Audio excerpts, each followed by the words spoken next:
Hope everybody's doing well and staying safe.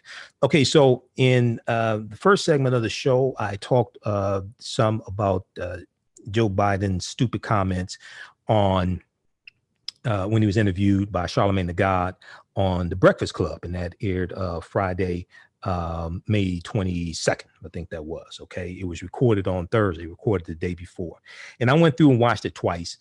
And they dealt with a lot of policy issues, things like this. They need a longer, more in-depth interview, and I'm going to give you some of my comments here. They need a longer, more in-depth interview to deal with the policies. But Joe Biden made a stupid remark at the end. So what I find interesting, and I see this a lot, I've been in radio 10 years. I see how certain outlets will pick up on what the dominant media talks about. I find that interesting. So I read a number of articles dealing with this and saw headlines and things like this. And a lot of them picked up on you ain't black. If you vote for Trump, you ain't black. Or if you don't vote for me, you ain't black, blah, blah, blah. Right. And I saw people commenting on social media, on my Facebook fan page, the African History Network. If we look at the post here, it has 1,100 comments. Okay. And I just posted this in the last few hours. Right. Very few of the comments deal with the policy discussions of the interview. Very few of the comments deal with actually the substance of the policies in Joe Biden's plan for African Americans, his policies for African Americans. Okay. And it's been out for 3 weeks. And I just find that interesting. So what's important here, as I said in the beginning, these are stupid comments. He should not make these comments again. Don't do that again. And the black people around him are going to probably cuss this behind out. Okay. But we can't get distracted with things like that. We have to stay focused on the policies. Okay. This is why each week I'm breaking down a different part of Joe Biden's policies for African Americans, because I talk to people all across the country every day. A lot of our people don't even know the agenda exists. I'm not sure. Well, I guess, coronavirus has been going on and people have been losing loved ones and things like this. Okay. But in the interview, Charlamagne told Joe Biden, I've read some of your black agenda. You ain't read all of it? See, this is a whole, I'm going to play this clip here in just a minute, man. But JT said we have the clip queued up from the interview with AMJ. We'll go to that just a minute. But it's a whole lot of this is just confusing. So let's go back 4 weeks ago. Charlamagne Tha God was interviewed on, and I'm not against Charlamagne. Don't take this the wrong way. Charlamagne Tha God was interviewed by Craig Melvin on MSNBC. So those that know me, I watch MSNBC 10, 11 hours a day. It's on right now. It's just muted because I do research all day long. When I'm not working, that's part of work. But if I'm not on the road, I'm doing research all day long. Charlamagne told Craig Melvin about 4 weeks ago on MSNBC, you could probably find the clip at msnbc.com. He said Joe Biden does not have a black agenda specifically, for dealing with policy specifically for the black community. Now, I talked about this in my March 10th broadcast, March 10th, 2020. You go back and watch it. And we went through and we looked at the February 28th, 2020, the whole article from theroot.com that compared all the policies, all the quote unquote black agenda, black policies, et cetera, of all the Democratic candidates and ranked them based upon the 10-point policy matrix. I dealt with that in my March 10th, 2020 show. I did it again April 26, 2020, after Joe Biden became the presumptive nominee and President Barack Obama came out and endorsed them. Bernie Sanders came out and endorsed them. We dealt with that again because he expanded his policies. At the time, he did not have a specific agenda for the African-American community, a detailed one, but he had released highlights of it because I saw it on his website because I visit the websites of the candidates. I go research this stuff. Okay, and just somebody just on social media talking. That's why I provide you with the evidence. Proper documentation ends all conversation.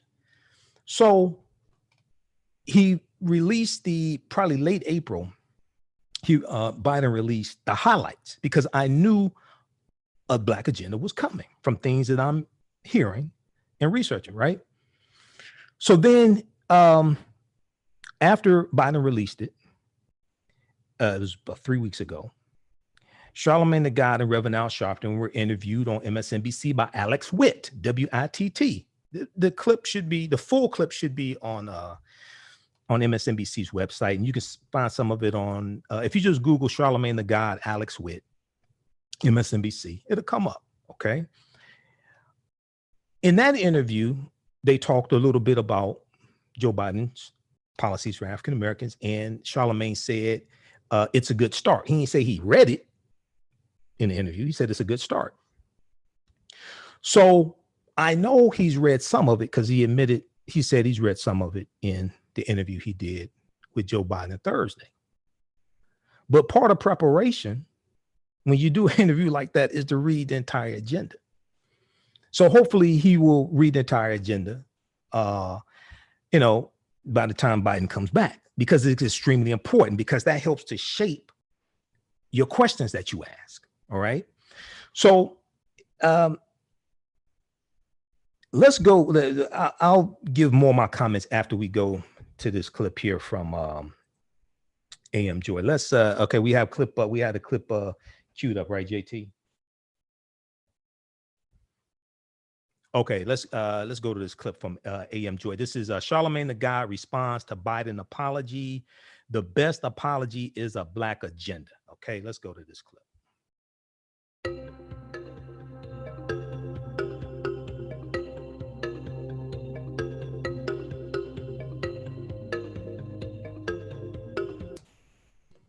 Just a second, guys.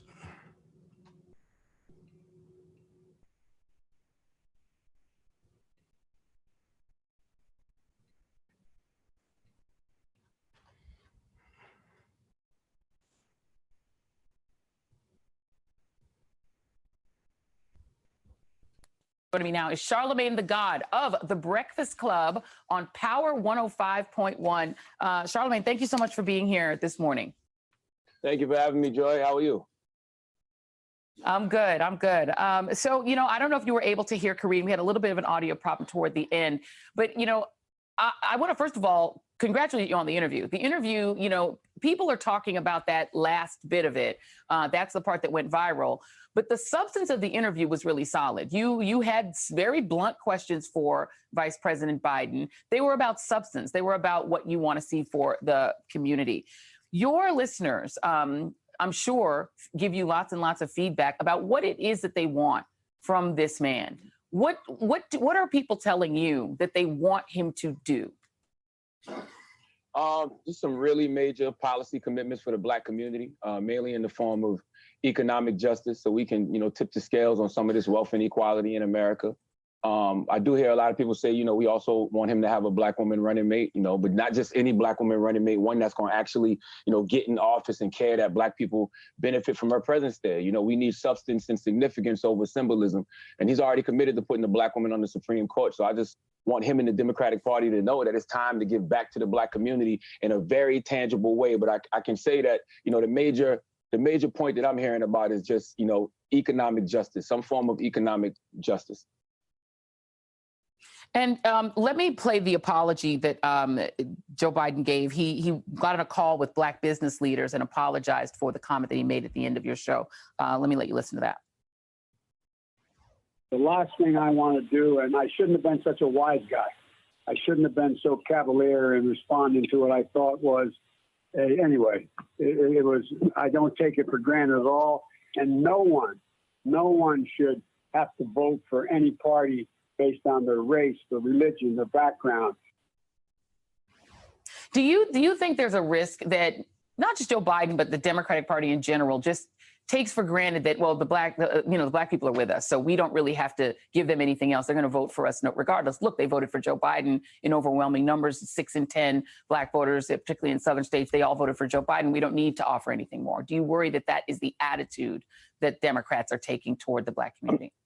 I mean, I know that's the attitude, you know? I mean, that's why I don't even care about the words and the lip service, and the apology is cool, but the best apology is actually a Black agenda. You know, they got to make some real policy commitments to Black people. We got to stop acting like the fact that Blacks are overrepresented in America when it comes to welfare, poverty, unemployment, homelessness, drug addiction, crime, coronavirus. Like, that's no accident. Like, the whole function of systemic racism is to marginalize Black people. And as the great Dr. Claude Anderson says in the book Powernomics, white society has an out of sight, out of mind attitude about racism, and they don't like to have any discussions of substance about systemic racism. So when you have Black people who have the nerve, the audacity, the unmitigated gall to act like citizens and demand something of our votes, it's a problem. It's like you got, you know, whites telling us to stay in our place, and you got Black people saying, oh, stop, now is not the time, you're going to get Trump reelected. It has to come to a point where we stop putting the burden on Black voters to show up for Democrats and start putting the burden on Democrats to show up for Black voters. And what you just said, that is a lot of what I'm hearing of even African Americans saying, no, don't say that, don't say those things, because it might hurt the chances of beating Donald Trump. And this question gets asked to me a lot, and so I'll ask the question to you. What if Joe Biden says, nope, I'm picking Amy Klobuchar, she's my running mate? Then what do you do?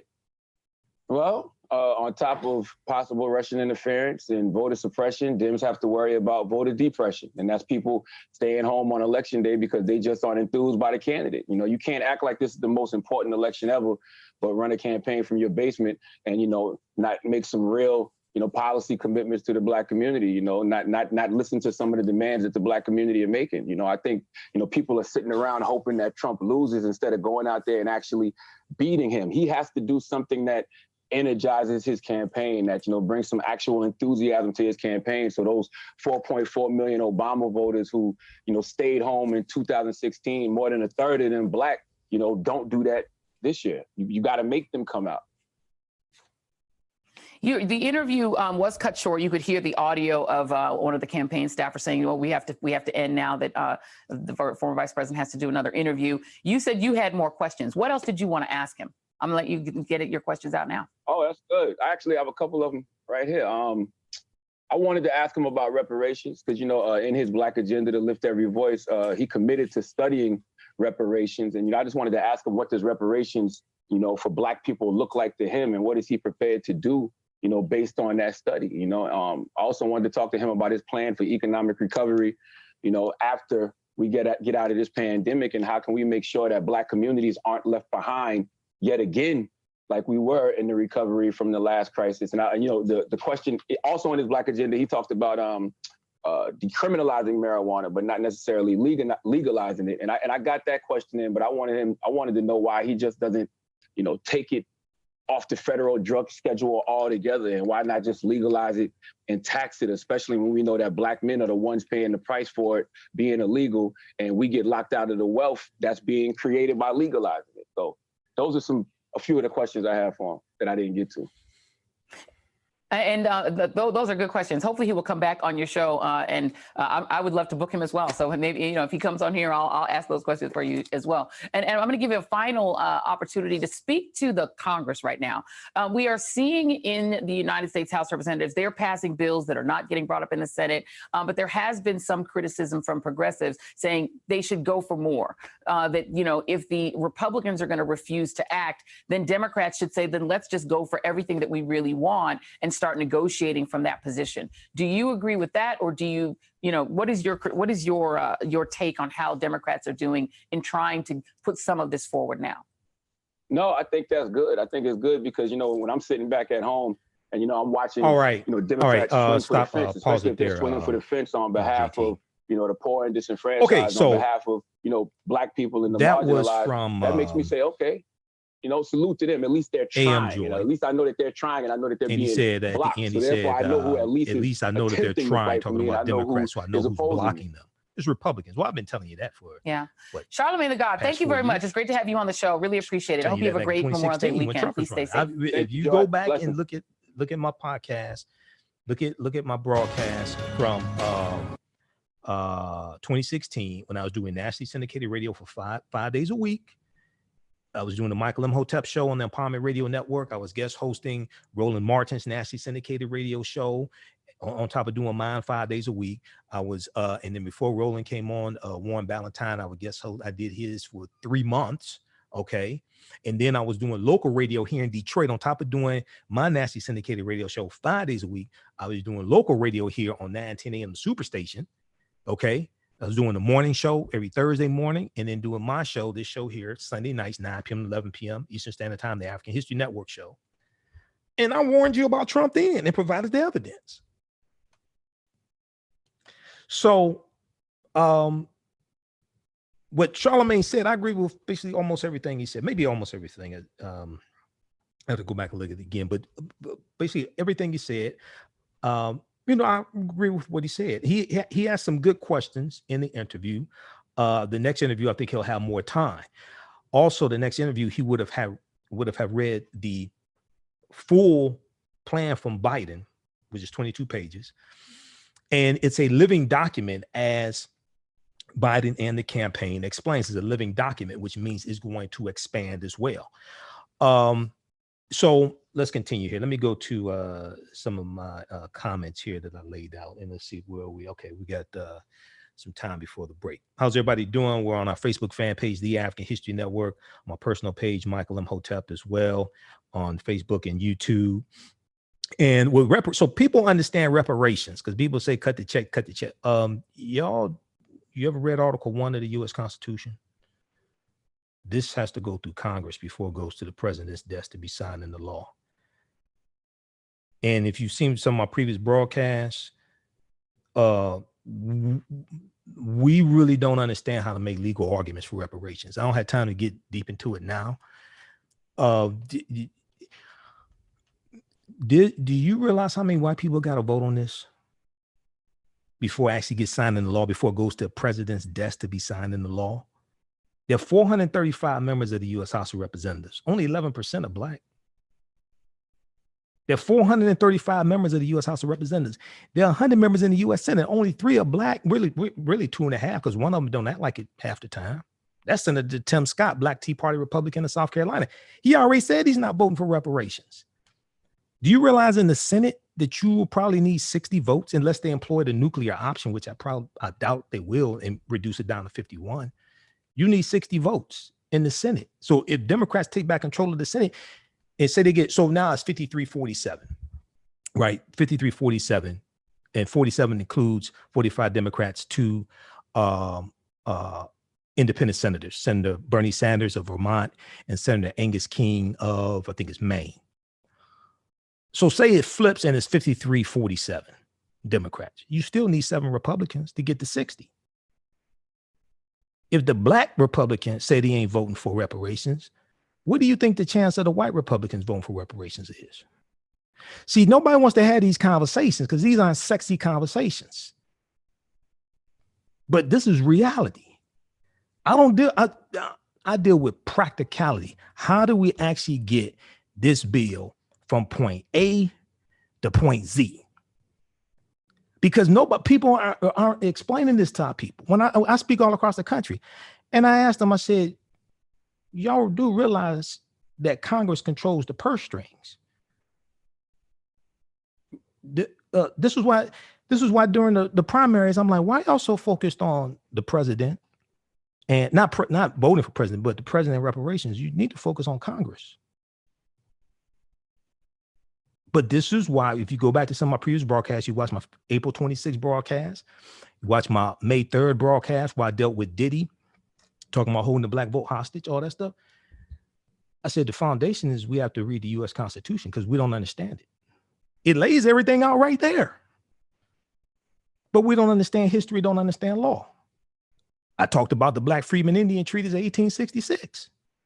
That's law still in the books right now. And many of our ancestors were in it, like Sarah Rector, who was the richest Afro-American girl in the early 1900s.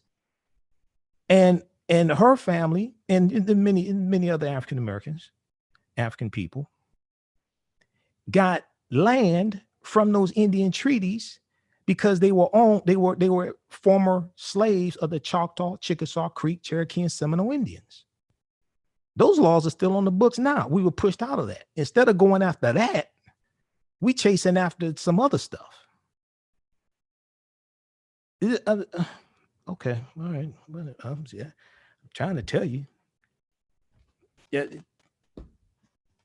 you know, sometimes I just stay quiet. Okay, well, all right. um, and I talked to Dr. Claude Anderson. Dr. Claude Anderson was one of my teachers. He and I talked. When I was doing my research on the origins of Black Wall Street in Tulsa, Oklahoma, that ties into the Black Freedmen Indian Treaties of 1866, because Tulsa, Oklahoma was founded by Creek Indians around 1836 who got pushed off their land in southeastern United States because of the Indian Removal Act of 1830, signed into law by President Andrew Jackson, who's Donald Trump's favorite president, by the way. And the Choctaw, Chickasaw, Cherokee, and Seminole Indians and the Creek, they go over 1,000 miles into Oklahoma. Oklahoma was not a state at that time. It was a territory. Oklahoma did not become a state until 1907, which is why Bass Reeves, one of the greatest lawmen in the history of this country, why Bass Reeves had to retire, because he was in Oklahoma. And when Oklahoma became a state in the Union in 1907, they were practicing segregation, so he had to retire. Captured over 3,000 outlaws, and it's believed that the character of the Lone Ranger is based upon Bass Reeves. Okay, I don't have time getting all this. This is a 2-hour show here. This ain't my regular broadcast during the week. We got 2 hours here on 9:10 a.m. Superstation. But see, we don't understand history and law. I'm all for reparations. I'm for making legal arguments dealing with reparations, and I'm not for playing games with our people, making them think they're gonna get something they're not gonna get. I don't play those type of games. I'm for making legal arguments for reparations. The foundation for legal arguments for reparations is based upon Article 1, Section 9, Clause 1 of the U.S. Constitution. That's why March 2nd, 1807, the U.S. Congress outlawed the international transatlantic slave trade. That's 1807, which goes into effect January 1st, 1808. But we ain't read the Constitution, so we don't know none of this stuff. This is why when you deal with the U.S. Supreme Court case of 1841, how much time we have before the break, JT? This is why when you deal with the U.S. Supreme Court case of 1841 of the Amistad slave ship, if you actually study that case, that U.S. Supreme Court case, that tells you that's a foundation for a legal argument for reparations. But we sat up and watched the movie, and we know give us free, but we don't know why they were set free. They were set free because it was illegal for that ship to come into the U.S. in U.S. waters at that time, because the international transatlantic slave trade had been outlawed by the U.S. Congress, signed into law by a president. The foundation of that is the U.S. Constitution, Article 1, Section 9, Clause 1. I don't play these games. You got to talk to somebody else for that. I do not play these games. I'm not for playing games with our people. Okay, period. I don't give a damn who don't like it. I'm telling you. We have to deal with legal arguments for this. I interviewed Brother Reggie Mabry and Dr. Jahi Issa, who wrote an article dealing with this, really breaking this down. And I knew some of this before I interviewed them. And then I learned even more from that. And I already knew about the Black Freedmen Indian Treaties of 1866, because when I was doing my research on Black Wall Street, I have a 2.5-hour lecture on Black Wall Street, and I'm in a documentary that first documentary Boyce Watkins did, Resurrecting Black Wall Street, the Blueprint. And I called Dr. Claude Anderson because I'm like, Doc, I said, the Black Freedmen Indian Treaties of 1866, this ties into the origins of Black Wall Street, because a lot of the early Black landowners in Tulsa, Oklahoma, got land from those Indian treaties. That's why Tulsa, see, people think Tulsa was 100% Black town. No, it wasn't. The North Tulsa is where the African Americans live. South Tulsa is where the white people live. North Tulsa and South Tulsa was separated by the railroad track. North Tulsa was not 100% Black or 100% African American. It was predominantly, there were still Native Americans that lived there, the Creek Indians, because they founded Tulsa. Tulsa comes from the Creek Indian word Tallahassee. Come on, people. Read this book here. Read this. This is probably one of the best books dealing with the history of Black Wall Street. This is by Hannibal B. Johnson. I talked to Hannibal B. Johnson when I was doing my research on Black Wall Street. Black Wall Street, from riot to Renaissance. in Tulsa's historic Greenwood district. This is probably one of the best books that you find dealing with the history of Black Wall Street. Okay? Yes, I've read it. It's in my library. All right. So let me know how much time before the break, JT. Okay, so let me get to my comments here because we only got 2 hours here, and I ain't trying. It's been a long week, and I don't, see, you get me going. You see, this is where I brought. See, normally on Sundays, I'm in the studios at 9, 10 a.m. Superstation. You see the logo behind me. I'm in the radio station studio, but because of Governor Gretchen Whitmer's stay-at-home order, they was broadcasting from home. Okay, so periodically I'll forget and think it's during the week, and I got 3-4 hours to do a broadcast, and I don't.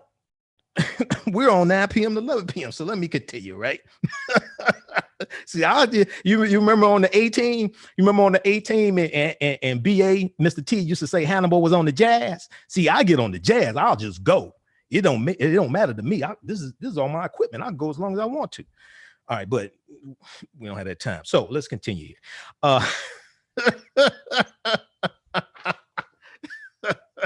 right. So we know Biden apologized, said it was cavalier, stupid for him to say that, etc. Right?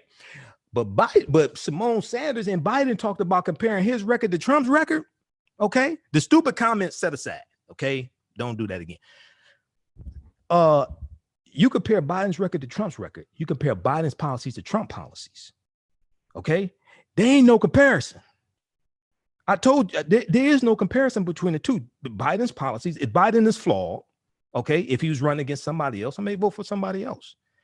Okay, Biden's policies, if you study them, and I have, are much better for African Americans. Very few people want to talk about that because it's easy to put out YouTube videos when you ain't read nothing. It's easy to do that. It's harder to go through and do research and then come and present the research to the people. Okay. All right. So, how much time before the break, JT? Let me know. All right. So it's 6 minutes. 6 minutes. Dougie Fresh on. He says 6 minutes before the break. All right. Let's put him on speakerphone. All right. So here are a few things that Biden has to understand when he does an interview like on the Breakfast Club. First of all, I was reading some of the comments that and yeah, Biden is gaffe prone, but what do you think Trump is? If Biden is a gaffe machine, Trump is a gaffe factory. If Biden is a gaffe machine, Trump is a gaffe factory. Okay, so there ain't no comparison between the two of them like that. As on my Facebook fan page, the African History Network, if you don't follow us there, go ahead and follow us. I posted the interview that Joanne Reed did with Charlamagne Tha God. Right? Charlamagne Tha God responds to Biden's apology. The best apology is a Black agenda.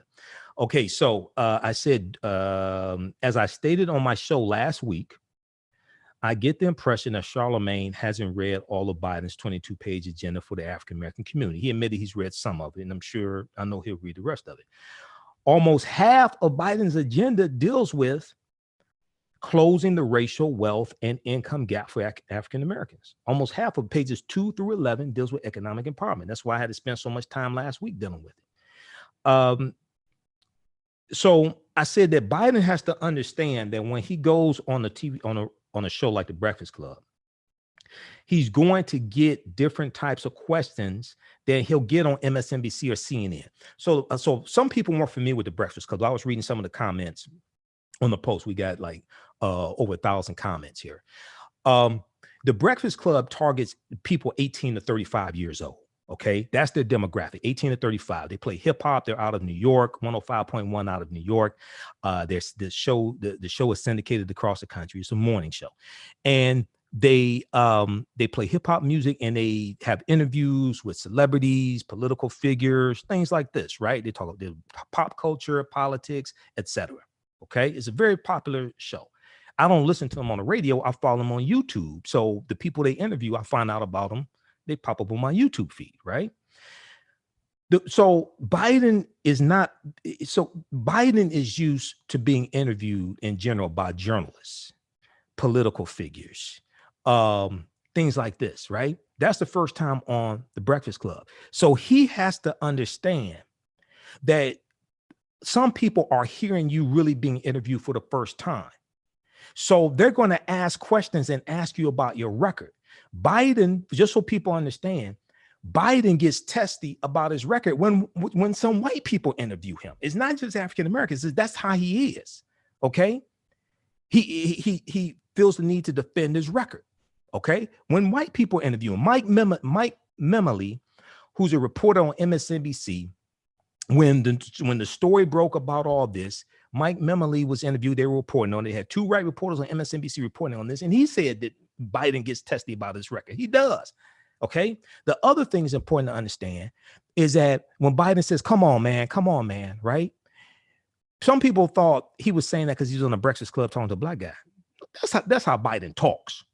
I've seen Biden being interviewed by Joe Scarborough on MSNBC Morning Joe. That's how Biden talks.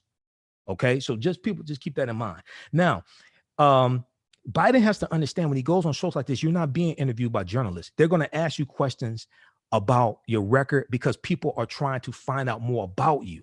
The other thing is, it's good for people to ask questions. At the end of the interview, Charlamagne said, we're going to have you back. I've got more questions, etc. It's good to have questions. It's good to ask questions about policies. It doesn't mean somebody's against you because they ask questions about your policies. People are trying to learn. You have people who listen to that show and watch the videos who are 18, 19, 20, 21, 25, right? They don't know your whole background and things like this. And Charlamagne said something that was very important. He said, it's not that people don't want to vote, but they want to know what are they getting when they're voting, right? They want to understand this quid pro quo. That's excellent. That's fine. Okay. So that's why asking the questions are good. And there's some people who listen who are going to vote for Biden, but still have questions.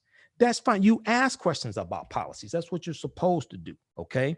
Now, Biden needs to go back on the Breakfast Club, apologize to Charlamagne Tha God, and apologize to his audience, okay, for that comment, because that comment was stupid, all right? And I'm going to read Simone Sanders' comments. She went on Twitter, and she was interviewed. She did a really good interview with Reverend Al Sharpton on Politics Nation on Sunday, May 24th, 2020 on MSNBC, okay? And I was trying to find the clip. Maybe they'll post it later. And she went through and, she really showed a contrast between Biden and Trump. It's something else that's important to understand. A lot of the people that listen to the Breakfast Club and watch the YouTube videos, they don't follow all the nuances of politics. They don't follow politics day to day. I follow this day to day. Okay. This is what I do. I've been hosting the African History Network show for 10 years. I'm not just a historian. I study politics. I've helped write public policy for the city of Detroit under the Kwame Kilpatrick administration, Executive Order 22. We hear Kwame's going to get out. Okay. Now I ain't work for the city. I ain't go to jail, nothing like that. No, it wasn't nothing like that. But I also understand that everybody doesn't follow all the nuances of politics, and people have questions. Okay. So that's why shows like that are important. I may not agree with all the music they play and things like that, but that's why shows like that are important. Okay. So what, we got 2 minutes before the break, JT? Now, okay, let's see. Okay, we got all those points here. It's time for the break, JT. Let me know. Now somebody on my say it again. It's time to go to break. All right. Okay. So, all right, look, guys, we got to go to break. We'll be back in a few minutes. You listen to the African History Network show, 9-10 a.m. the Superstation of Future Radio, WFDF, 313-778-7600, 313-778-7600 is the call-in number. We'll be back in a few minutes. All right. We're still on Facebook and YouTube. So, guys, stand by here. We do. Let me switch over to Bluetooth. We do 2 hours. This is my Sunday night show. Been doing 4 years. We celebrated 4-year anniversary April of 2020. 4 years on 9-10 a.m. the Superstation WFDF. Terrestrial radio. I'm part of media. I have a press pass. My press pass is in my bag. We'll be back from break in a few minutes. How's everybody doing? Share this broadcast on your social media platforms. I know we're on YouTube as well. Invite your friends to tune in also. We're going to get into now. Here's what we're going to do, right? Since I have more energy tonight than some Sunday nights, we're going to go more than 2 hours. Okay, we'll see how far past 2 hours we go based upon how much energy I have, because I had to get up in the morning. All right. Because I have a bunch of topics laid out here, but I want to make sure we hit this dealing with Biden. And then also when we come back from the break, as I stated, I'm going to get into part 2 of Biden's policies for African Americans, his agenda for the African American community. Part 2 deals with education. So we're going to do that also. Okay. And we'll go past 2 hours and see how much energy I have. And we're going to wrap it up when I get too tired. This is how we're going to do it. Okay. And then I'll probably do a broadcast during the week. All right. How's everybody doing? Everybody share this broadcast on your Facebook page. What if purpose for the sentence of free study started with great health care? Okay. Okay. Wilma, Tyrone. All right, everybody. Hey, if you like this type of information, also you could donate to the African History Network, $, the AHN show through PayPal, $, the AHN show through Cash App, $, the AHN show through Cash App, then also through PayPal, paypal.me/the AHN show, paypal.me/the AHN show. Okay. All right. So with all this going on, a lot of people are looking for healthy products, soaps and things like this, and sageandelmapothecary.com designs over 60 different beautifully handcrafted soaps, natural toothpaste, hydrating oils, deodorants, face masks, shampoos, conditioners, and so much more. The holistic approach to self-care formulate their product inventory. They're proud to serve their community of plant-based product supporters and offerings for the entire family. Okay. They use simple ingredients such as whole fruits, herbs, and vegetables.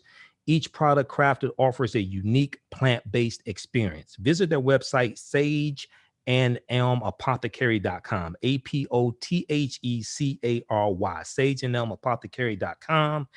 They have used the promo code AHN Spring 20, AHN Spring 20 to get 20% off your order also. Welcome back to the African History Network show right here on 910 AM, the Superstation, the Future Radio. Hey, I'm your host, Brother Michael Imhotep. It is Sunday, May 24th, 2020, and we are live. Is that loud enough for you all? All right, everybody, wake up, wake up. Okay, wake up, everybody. It's going to be a new day.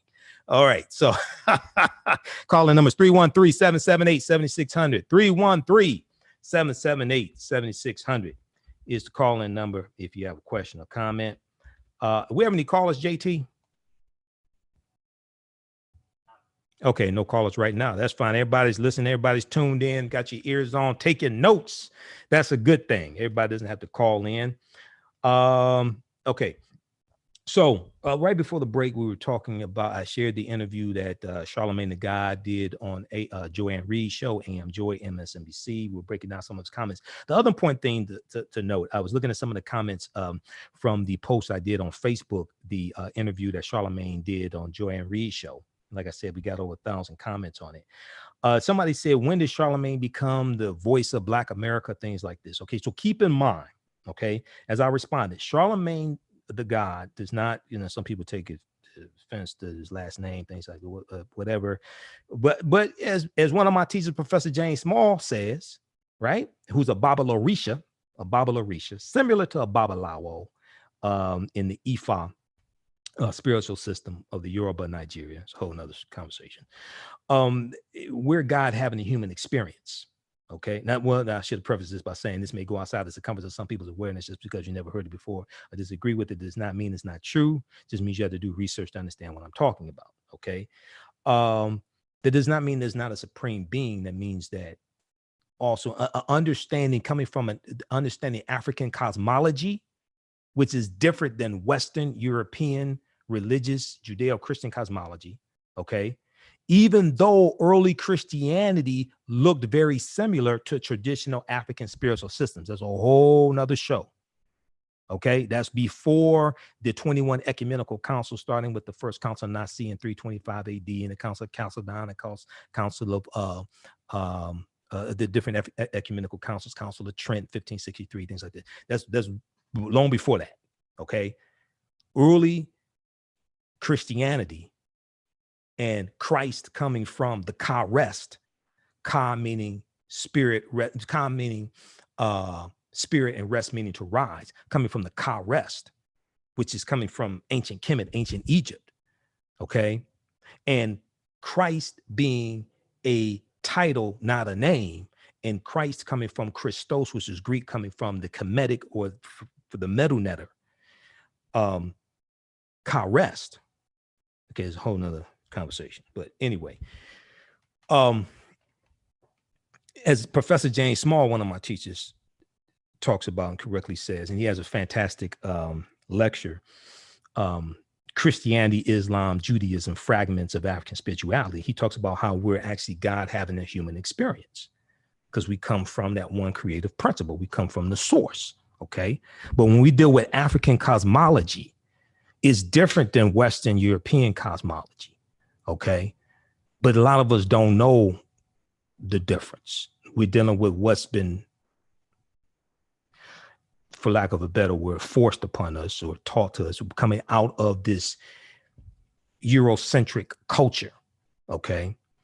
But that's a whole nother conversation. Also, look at information coming from Dr. Ray Hagins, another one of my teachers as well, the African Village in Atlanta. Was in St. Louis originally, but now in Atlanta.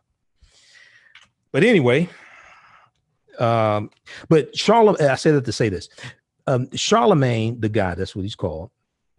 He does not claim to be the voice of African Americans, but his show does have a lot of African American listeners, ages 18 to 35. That's the demographic they hit, and a lot of them are voicing what they are looking for. This is what he was telling Joanne Reed. A lot of them are voicing what they're looking for in the comments on various YouTube videos, etc. When they send them comments on Twitter, things like this, they're voicing what they're looking for. Okay, I encourage all of them to read Biden's policies for African Americans. You can go to, first of all, if you read the article from Black Press USA.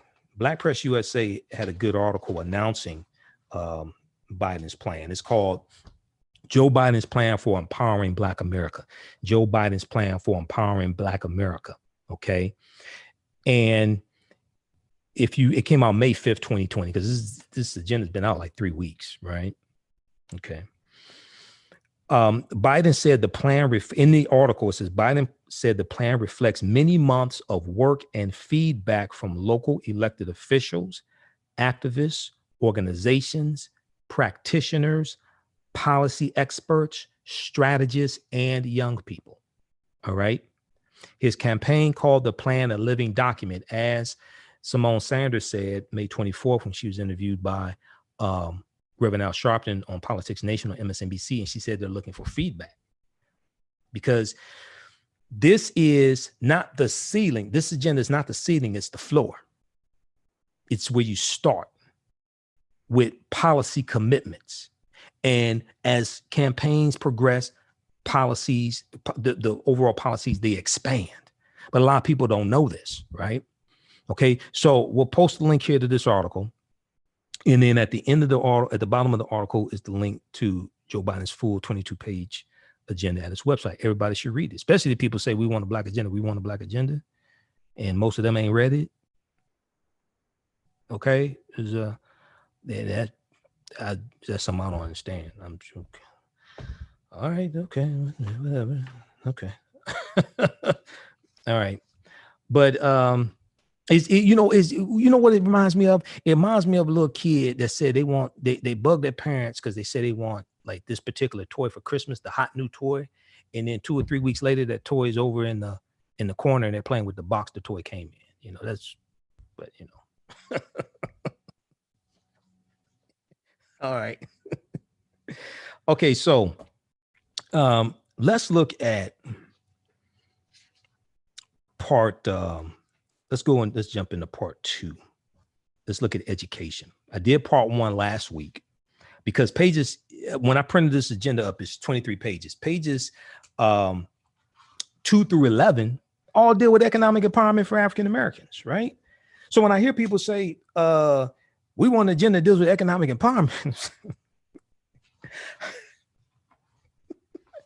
Okay. All right. Anyway, I'm not going to say what I was thinking, but anyway.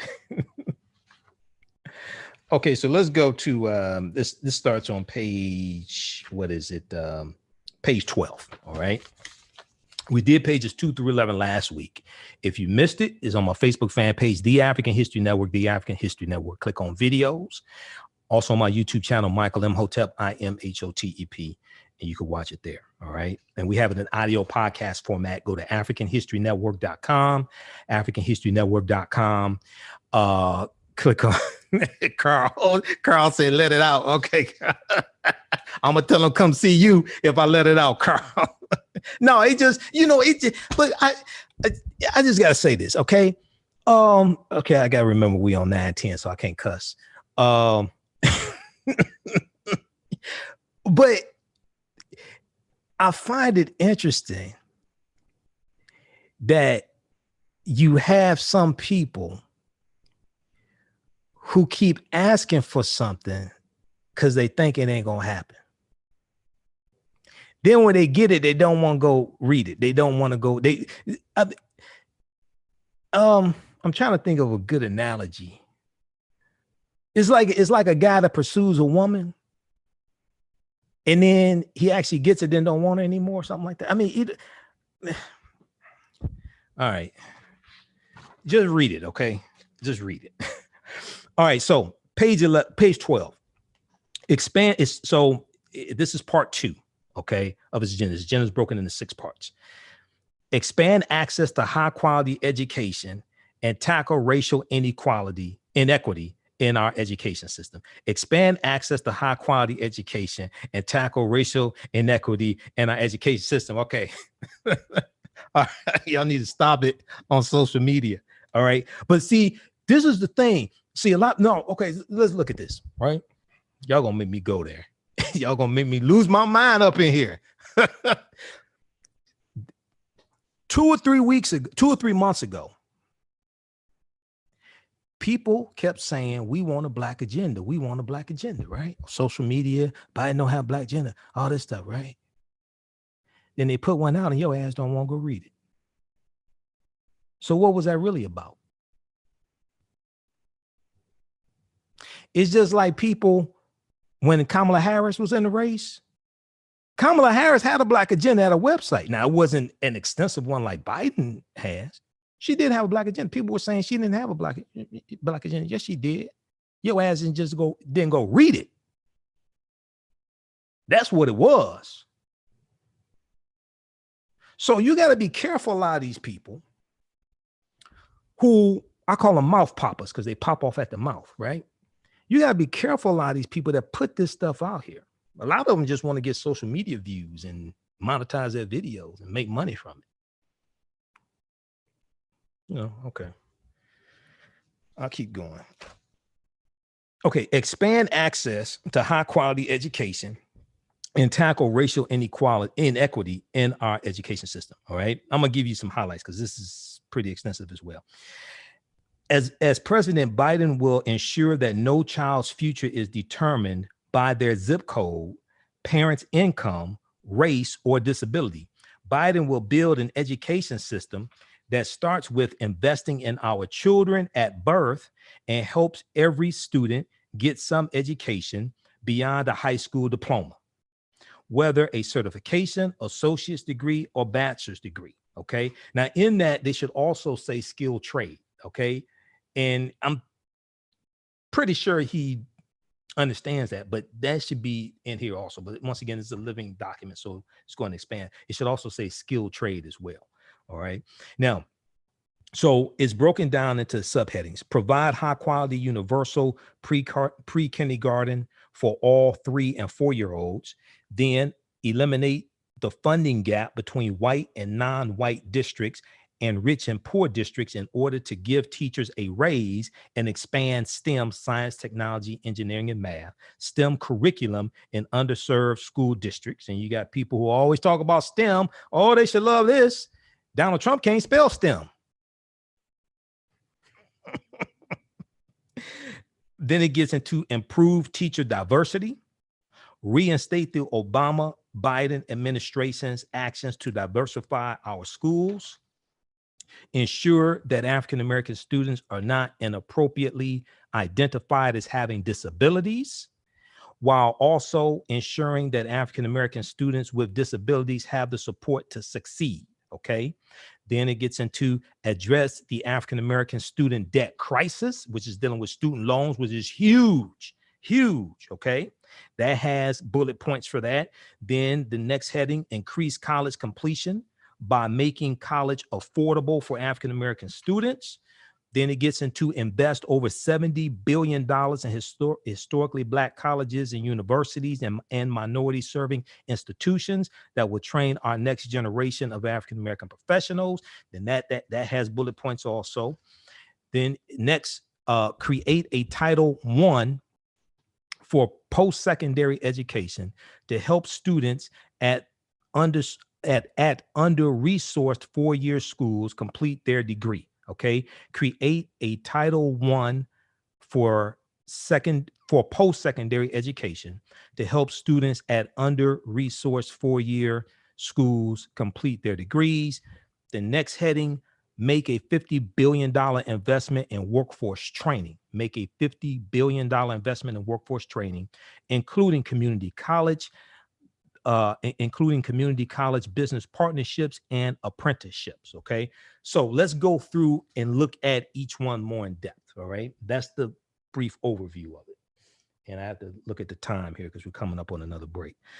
All right, so provide high quality universal pre-kindergarten for all 3 and 4 year olds. For families with young children, finding high quality pre-K is a major financial, logistical, and emotional burden with potentially lifelong consequences for their children. As President, Joe Biden will work with states to offer pre-K for all 3 and 4 year olds. Then it gets to the next heading. Now, there are going to be more details coming with a lot of these policies. 1, 2, a lot of this has to pass through Congress as well. So there's going to be more details coming for these policies as well, but this gives you a good overview. The next heading, eliminate the funding gap between white and non-white districts and rich and poor districts in order to give teachers a raise and expand STEM curriculum in underserved school districts. There's an estimated $23 billion annual funding gap between white and non-white school districts. There's an estimated $23 billion annual funding gap between white and non-white school districts. Biden will work to close this gap by nearly tripling Title I funding, the federal government funding schools with a high percentage of students from low-income families. Okay, that's Title I. Biden will work to close this gap by nearly tripling Title I funding. Title I deals with the federal program funding schools with a high percentage of students from low-income families. This new funding will first be used to ensure teachers at Title I schools are paid competitively. 3 and 4 year olds have access to preschool, and districts provide access to rigorous coursework, including computer science and other STEM subjects, science, technology, engineering, and math. And also, now, I don't know if this also will include STEAM, science, technology, engineering, arts, and math, STEAM. They may expand it to STEAM also, across all their schools, not just a few. The next heading, improve teacher diversity. This is extremely important. For African-American students, having just one African-American teacher in elementary school reduces the probability of dropping out. Joe Biden will support innovative approaches to recruiting teachers of color, including supporting high school students in accessing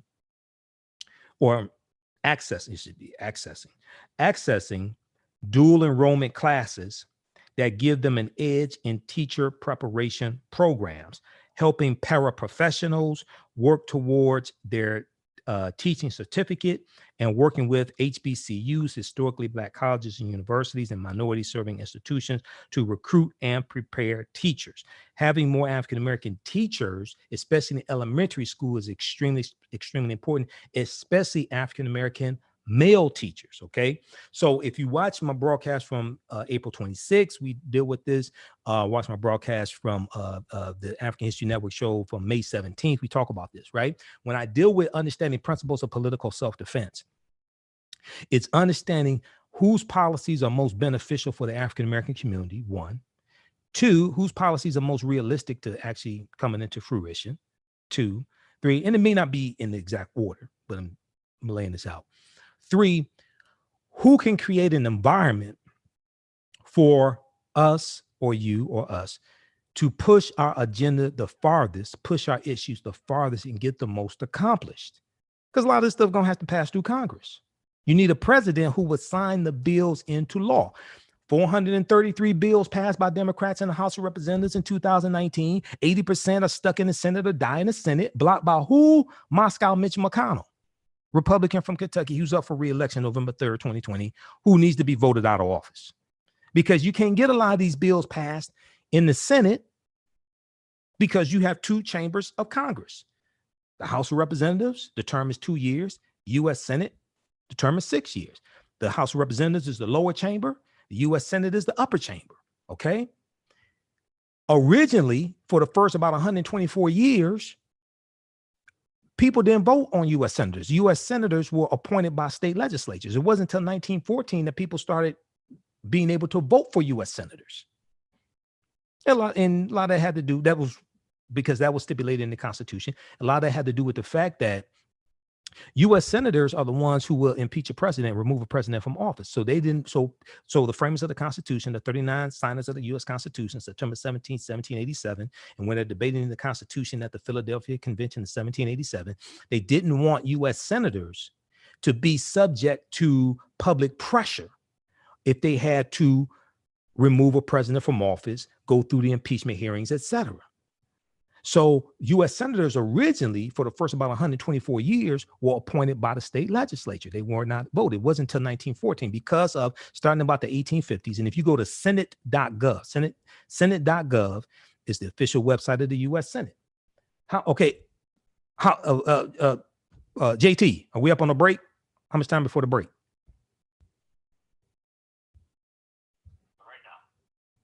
Oh, 1 minute ago. Okay, so we go to break right now. Okay, all right, stand by. We'll continue this on the other side of the break. You listen to the African History Network show right here on 910 AM, the Superstation WFDF, the Future Radio. I'm Michael Imhotep. We'll be back in a few minutes.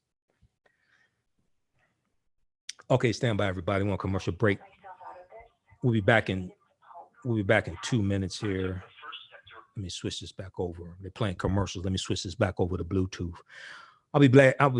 I like doing it from home some, but I like doing it in the studio also. It's better in the studio, okay? Because JT can run all this stuff in the studio. The board op can run all this stuff. I got to run a lot of this stuff at home, okay? All right, so when we come back from the break, we'll continue this. Senate.gov. Senate.gov is the official website of the U.S. Senate. Senate.gov explains how the Senate works. It also deals with history of the U.S. Senate, because I've been to Senate.gov to do historical research on the U.S. Senate. House.gov is the official website of the House of Representatives. Okay. House.gov is the official website of the House of Representatives. They have a historical section there. They have information on the bills in the Senate, all different types of stuff like that. Okay. All right, so I think we have a minute before the break. How's everybody doing? Everybody share this on your social media platforms. When we come back, we'll continue with the second part of Joe Biden's policies for the African-American community. This deals with education. The first part I dealt with last week, it dealt with economic empowerment, reducing the racial wealth gap, reducing the racial income gap. It was pages 2 through 11 dealt with economic empowerment. I spent a little over an hour dealing with that last week, and there was still some parts I didn't have time to get to. Okay, so read it. And it's at his website, joebiden.com. And also it's blackpress.us. blackpressusa.com has a good article dealing with this as well. I'm going to post this link here. Joe Biden's plan for empowering Black America. Let's see here. Let's go to this. All right, welcome back to the African. Okay, looks like we're back. Welcome back to the African History Network show right here on 910 a.m. the Superstation Future Radio. I'm your host, Brother Michael Imhotep. It is Sunday, May 24th, 2020, and we are live. Everybody share this broadcast on your social media platforms. Be sure to follow us on my Facebook fan page, The African History Network, The African History Network. And then follow me on my YouTube channel, Michael Imhotep. Also, I am Hotep on YouTube. And on my YouTube channel, look at the interviews I've done with Professor James Small. And we have some of his videos there. Look at the interviews I've done with Dr. Leonard Jeffries. Those are two of my teachers, two of our Grandmaster Scholar Warriors. Also, interviews I've done with Dr. Claude Anderson, Professor Kabahaya Watha Kamene. Who else? Dr. Ray Hagins. Shout out to all those brothers. Some of my teachers there. Okay, so let's see here. Let me post this link here. This is the article from Black Press USA. And the 22-page agenda from the Biden campaign is there. Okay, you can read it in its entirety. I encourage everybody to read it, especially the people who say we want a Black agenda, we want a Black agenda. Now, as I stated last week, I'll say this again. A Black agenda is not what we wait on other people to give us. A Black agenda is what we organize and put together based upon understanding history, law, and policies. And we put together a Black agenda or African-American agenda, and we present it to the candidates. The candidates will then in turn formulate their policies for various communities, because Biden has policies there for the Hispanic community and the Asian American Pacific Islander community, as well as the African American community. Okay. I don't think any of them sat back and waited for him to put together policies. No, they're proactive. A lot of us don't understand this. Okay. A lot of people mean well, but don't understand. No, that's what we present to the candidates. That's not what we wait on them to present to us. A lot of people have this backwards. Can't no white man give you your own agenda. I'm sorry. But what they can do is put together policies based upon because various organizations, various African-American organizations have their own policy issues, have their own agendas, things like this. What they can do is put together policies to address issues in the African-American communities that are expressed to them from activists, organizations, elected officials, etc. March of 2017, you've heard me talk about this before. The executive leadership of the Congressional Black Caucus presented a very detailed 125-page agenda to the Trump administration.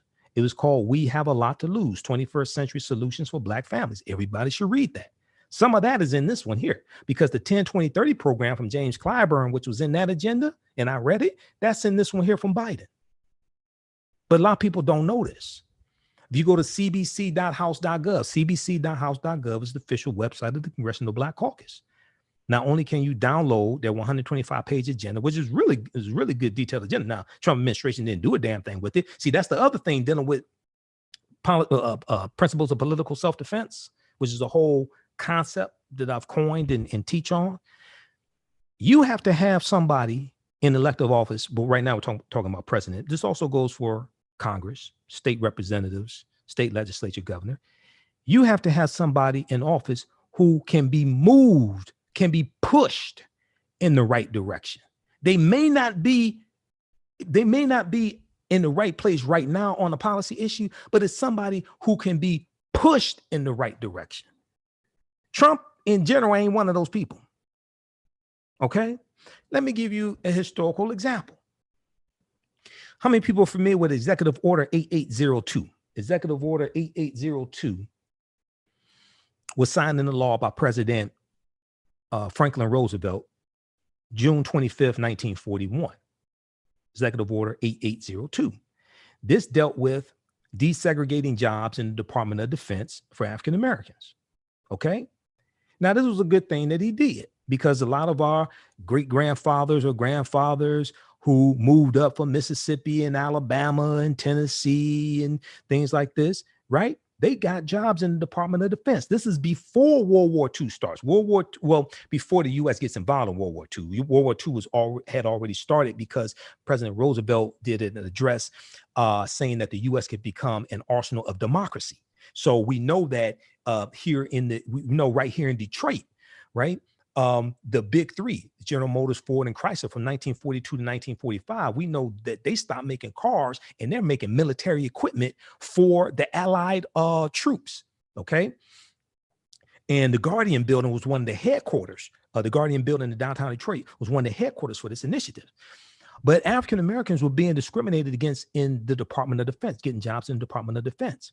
A. Philip Randolph, who was the president of the Brotherhood of Sleeping Car Porters, threatened to put 100,000 African Americans marching on Washington to embarrass President Franklin Roosevelt if he did not desegregate jobs in the Department of Defense.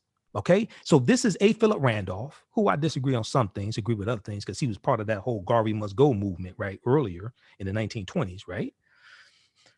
But this is A. Philip Randolph leveraging his position as president of the Brotherhood of Sleeping Car Porters to push a political agenda and to force President Roosevelt to sign this agenda, to sign this executive order. But you had to have somebody who could be pushed in the right direction. Trump ain't that.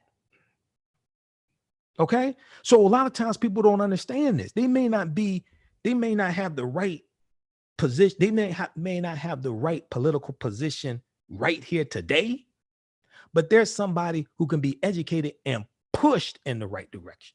That's something you have to look for. That's something very important, because a lot of people don't understand this, right? Okay, so let's continue. If you go to Britannica.com, which is Encyclopedia Britannica's official website, Britannica.com, and look up Executive Order 8802, they have a whole article dealing with that. All right. So a lot of people don't understand its history, and a lot of those people are going to move into the Sojourner Truth homes here in Detroit. They're gonna buy homes here in Detroit because they work for the Department of Defense. But the reason why it's desegregated is because of A. Philip Randolph. Now, Roosevelt may get the credit for signing it, but it was A. Philip Randolph to put the political pressure on his behind.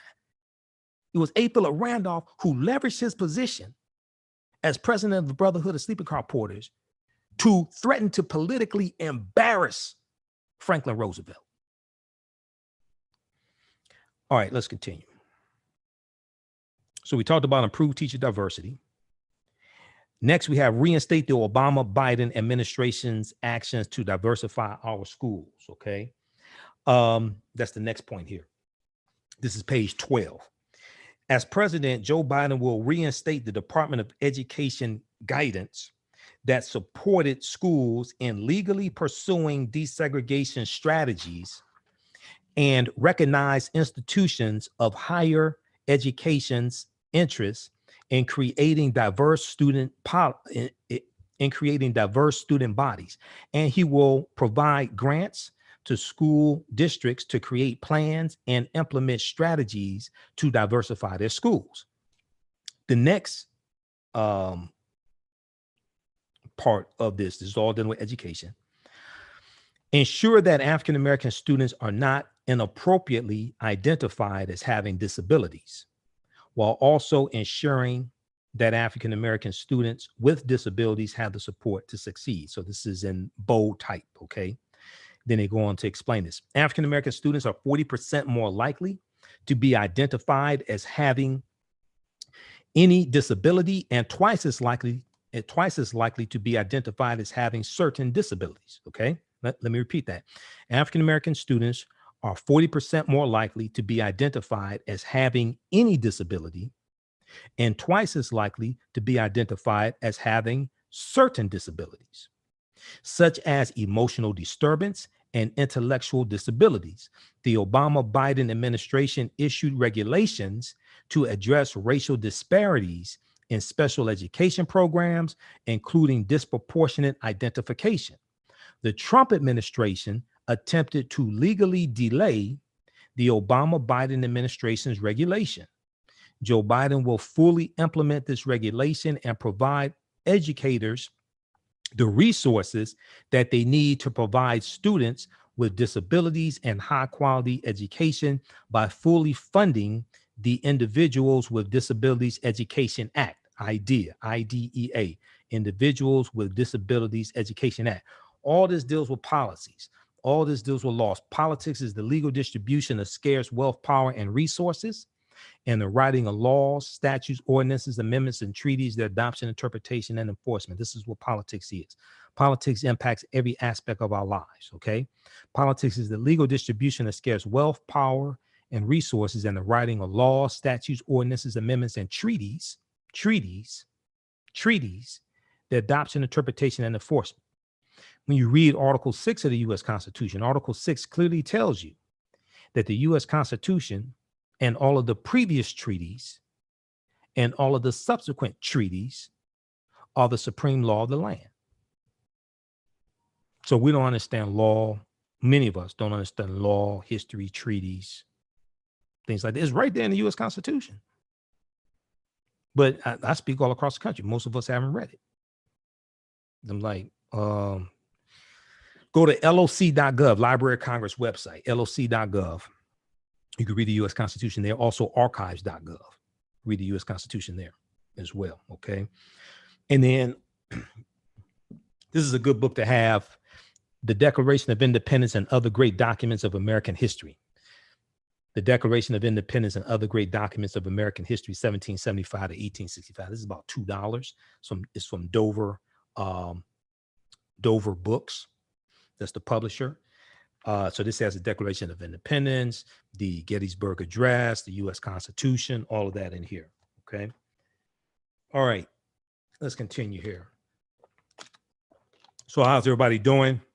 Everybody share this broadcast on your social media platforms. We're on Facebook fan page, The African History Network, The African History Network, also on my YouTube channel, Michael Imhotep, Imhotep.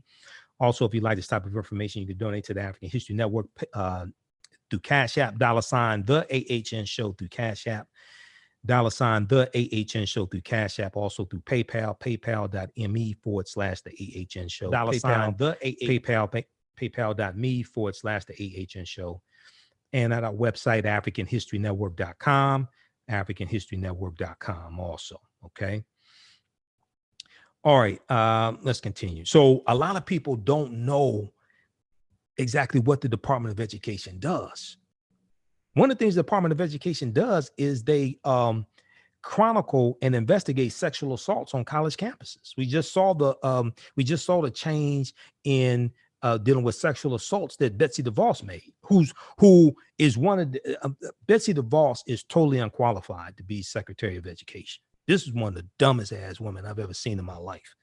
And if you watched her U.S. Senate confirmation hearings, you know what I'm talking about. She was clueless about education. But the reason why she was nominated by Trump is because she was a big donor to his campaign and she's fulfilling his agenda. Okay? Because one of the things that Betsy DeVos has done as Secretary of Education is relaxed restrictions that the Obama administration put on for-profit colleges.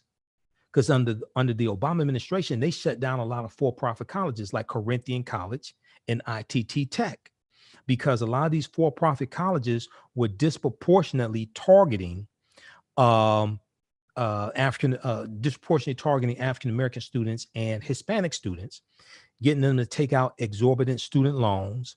Then they can't pay the loans back. They're not placed in jobs that have anything to do with what their degrees and certifications are in, can't pay the loans back, end up defaulting on loans, things like this, right?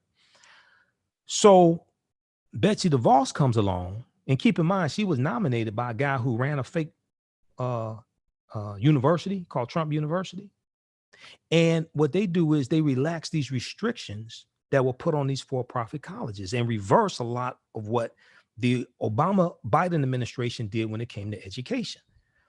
Okay, so after we get through, we do, this is week 2, after we go through all 6 parts of Biden's policies for African Americans, then what I'm going to do is we'll go through and we'll look at all of the cabinet positions in the president's cabinet, which deals with the different departments: Attorney General, the Secretary of Education, Secretary of Agriculture, which is Sonny Perdue, Small Business Administration, the Energy Department, Labor Department, all those things. All that stuff impacts us also.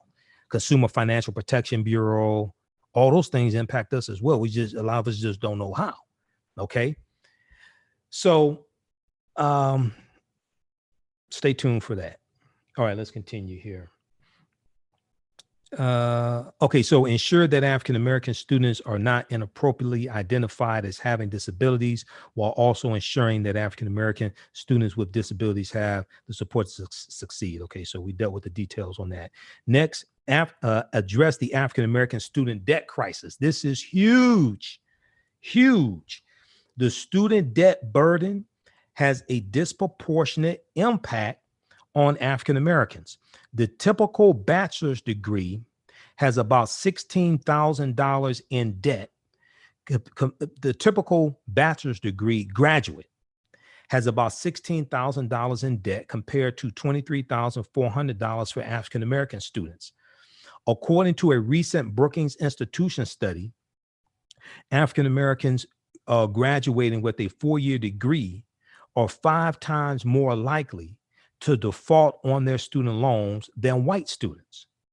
African American students are 3 times more likely to default on their student loans than white student borrowers. Okay, African American students are 3 times more likely to default on their student loans than white student borrowers. The inequitable burden of student loan debt contributes to the stark racial wealth gap that exists in society. Biden's plans to address student loan debt will alleviate student debt burdens by, and then they go through 1, 2, 3, 4, 5, 6. They list 6 bullet points. We'll get to some of that very quickly. And JT, do me a favor, cue up the second clip. I'm gonna go to that second clip before we run out of time here. Okay. If we go last week, I talked about blackenterprise.com had a good article. Black women lose out over $1 million in their careers thanks to the wage gap. Black women lose out over $1 million in their careers thanks to the wage gap. This ties into Black women's equal pay day. Okay.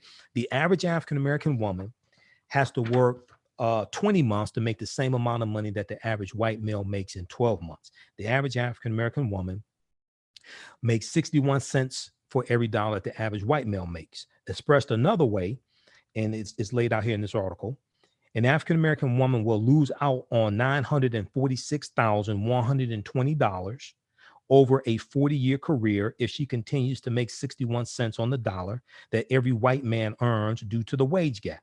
Analysis by the National Women's Law Center shows this is real money.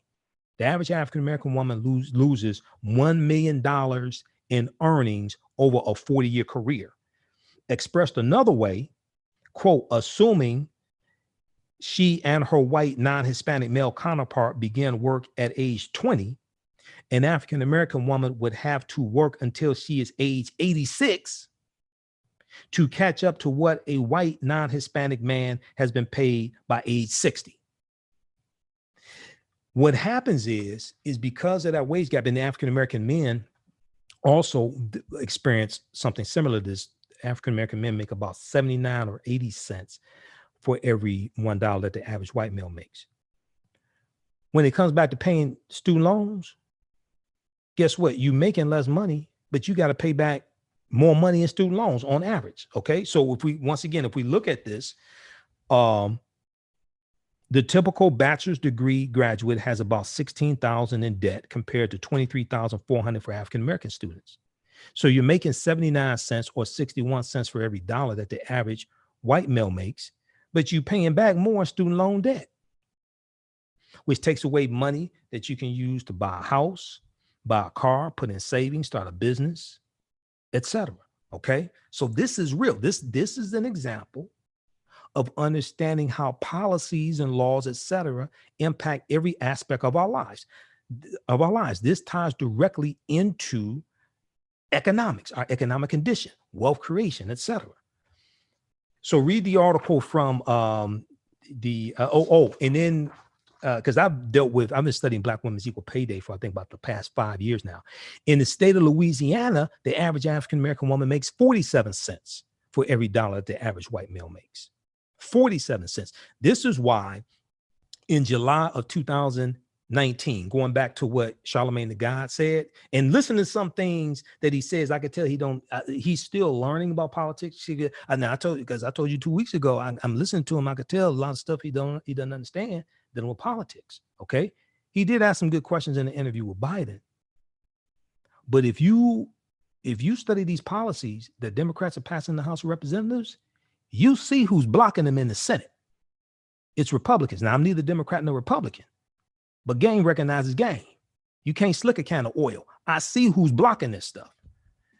That's why a lot of these Republicans have to be voted out of office November 3rd, 2020. Basically, all of them. November 3rd, 2020 in the U.S. Senate. All of them are not up for re-election. It's about 20 or so. And then Democrats have to maintain the House of Representatives. You can't get these bills passed in general. There may be one here, one there.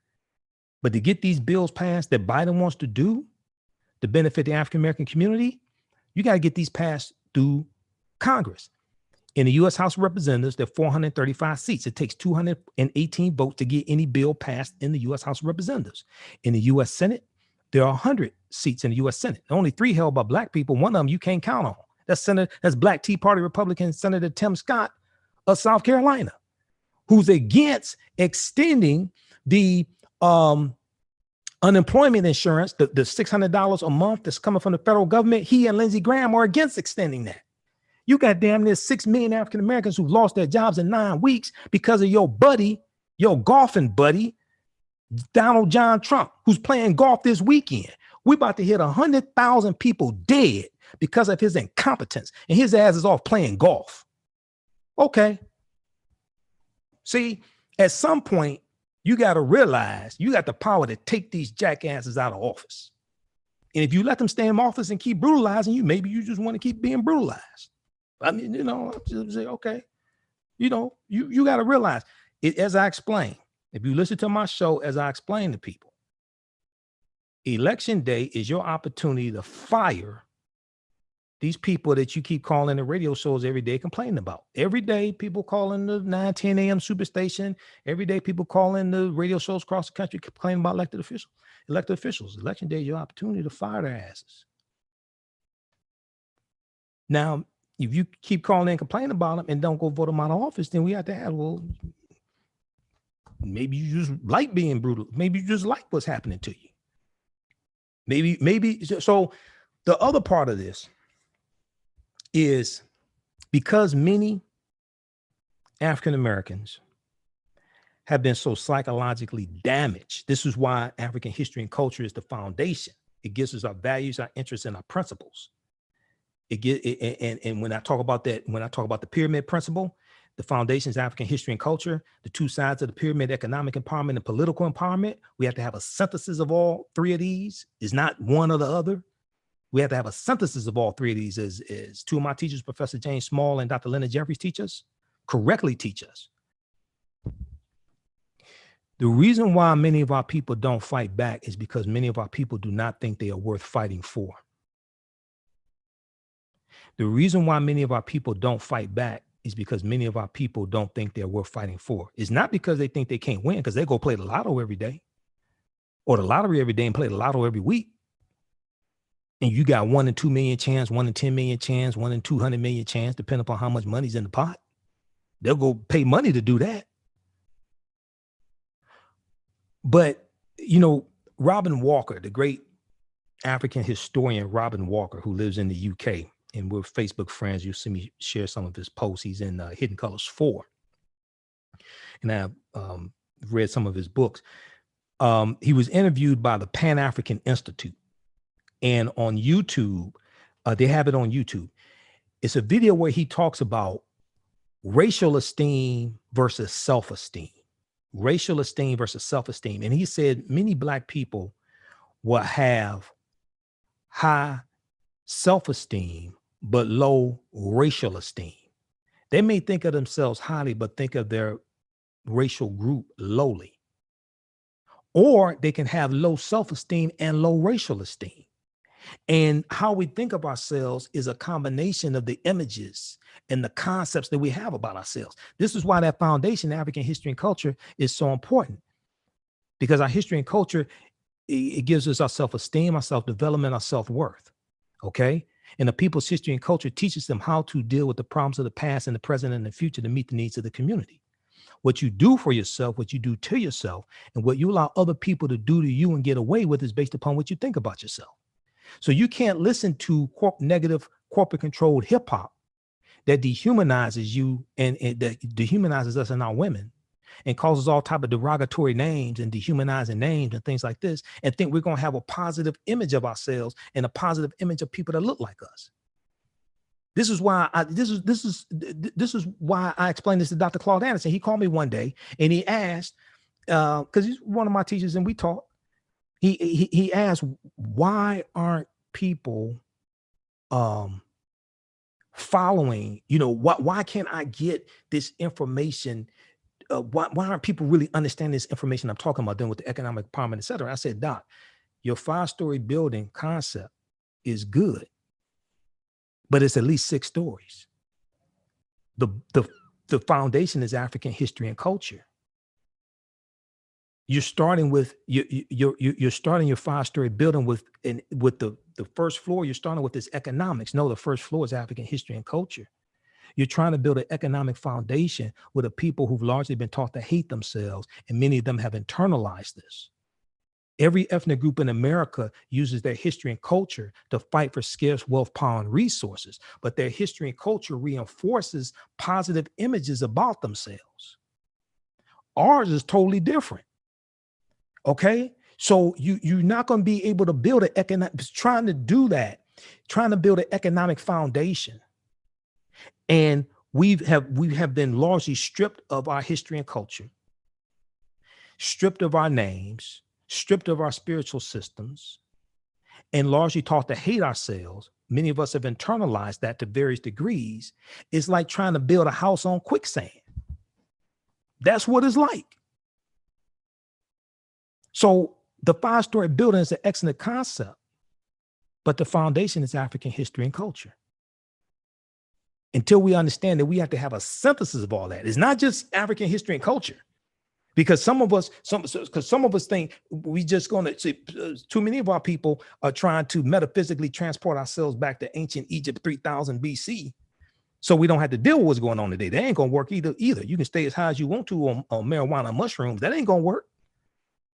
So we have to have a synthesis of the history and culture, the economic empowerment, as well as the politics. They all work together. It's not an either or. But we have to understand this. My background is in dealing with all 3 of them. That's why I understand it. It's not what I saw in documentaries or read in books. It's from experience. All right. Even though I'm in 7 documentaries and read many books. Okay, so all right, let's go to this clip here. Okay, so what we're gonna do, I want to go. Hey, JT, we have clip 2 queued up. Clip 2 deals with the update. Okay, so I want to go to this clip here before we run out of time on 9:10 a.m. the Superstation. We're going to continue on my social media platforms after the top of the hour for a little bit longer. See how much energy I have left. Who knows? Who knows what evil lurks in the hearts of men? The shadow knows, right? I'm an old radio show buff also. But anyway, I want to go to this clip here. We have an updated in the Ahmaud Arbery case. Okay. The third man who proclaimed his innocence and said, hey, I was just there videoing it. I guess he's the videographer. His ass was arrested too. Let's go to this clip.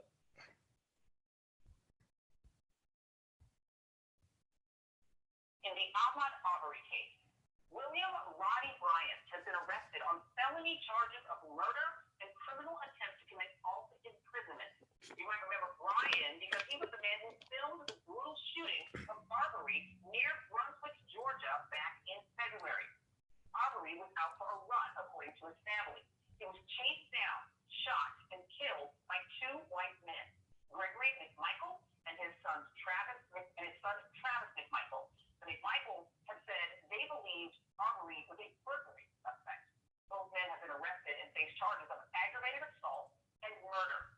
According to a police report, Brian was in a vehicle that tried to cut Arbery off while he was being chased by the McMichaels. The video, which was released 2 months later, was the catalyst for the arrest of the McMichaels. Brian has maintained his innocence. Earlier this week, Arbery's family lawyer called on the Georgia Bureau of Investigation to arrest Brian. I'm joined now by Benjamin Crump. He also represents Ahmaud Arbery's family. And Ben, walk us through this, because originally it looked like the two cars were working in some way, right? They were together, but then the second man was separated. The second car was separated. Is the allegation now that they were working in tandem? That's exactly right, Joy. And as Ahmaud Arbery's family and my co-counsels have said from the very beginning, we believe that he was an accomplice to this execution of Ahmaud, because the police report, Gregory McMichael stated that Riley cut him off. And when you put that in context, Joy Reid, with that text message that was sent to Gregory McMichael and the homeowner saying that next time he comes through, don't call the police, call Gregory McMichael. So this was an organized effort of them to capture this young man when he came jogging through their neighborhood. And so the arrest now, the significance of that is that because there was a potential that the man in the second car could be a witness in the case. That does not look like the case at this point. Well, I think he may have information to divulge. We had just started this criminal process, and it's going to be very interesting what agreements individuals make or won't make as they try to protect themselves. We believe William Riley Bryant was part of this from not only what we had in that statement, but remember, Joy, when you watch that chase where Ahmaud Arbery is running for his life, you see over 4 minutes that these cars are chasing him.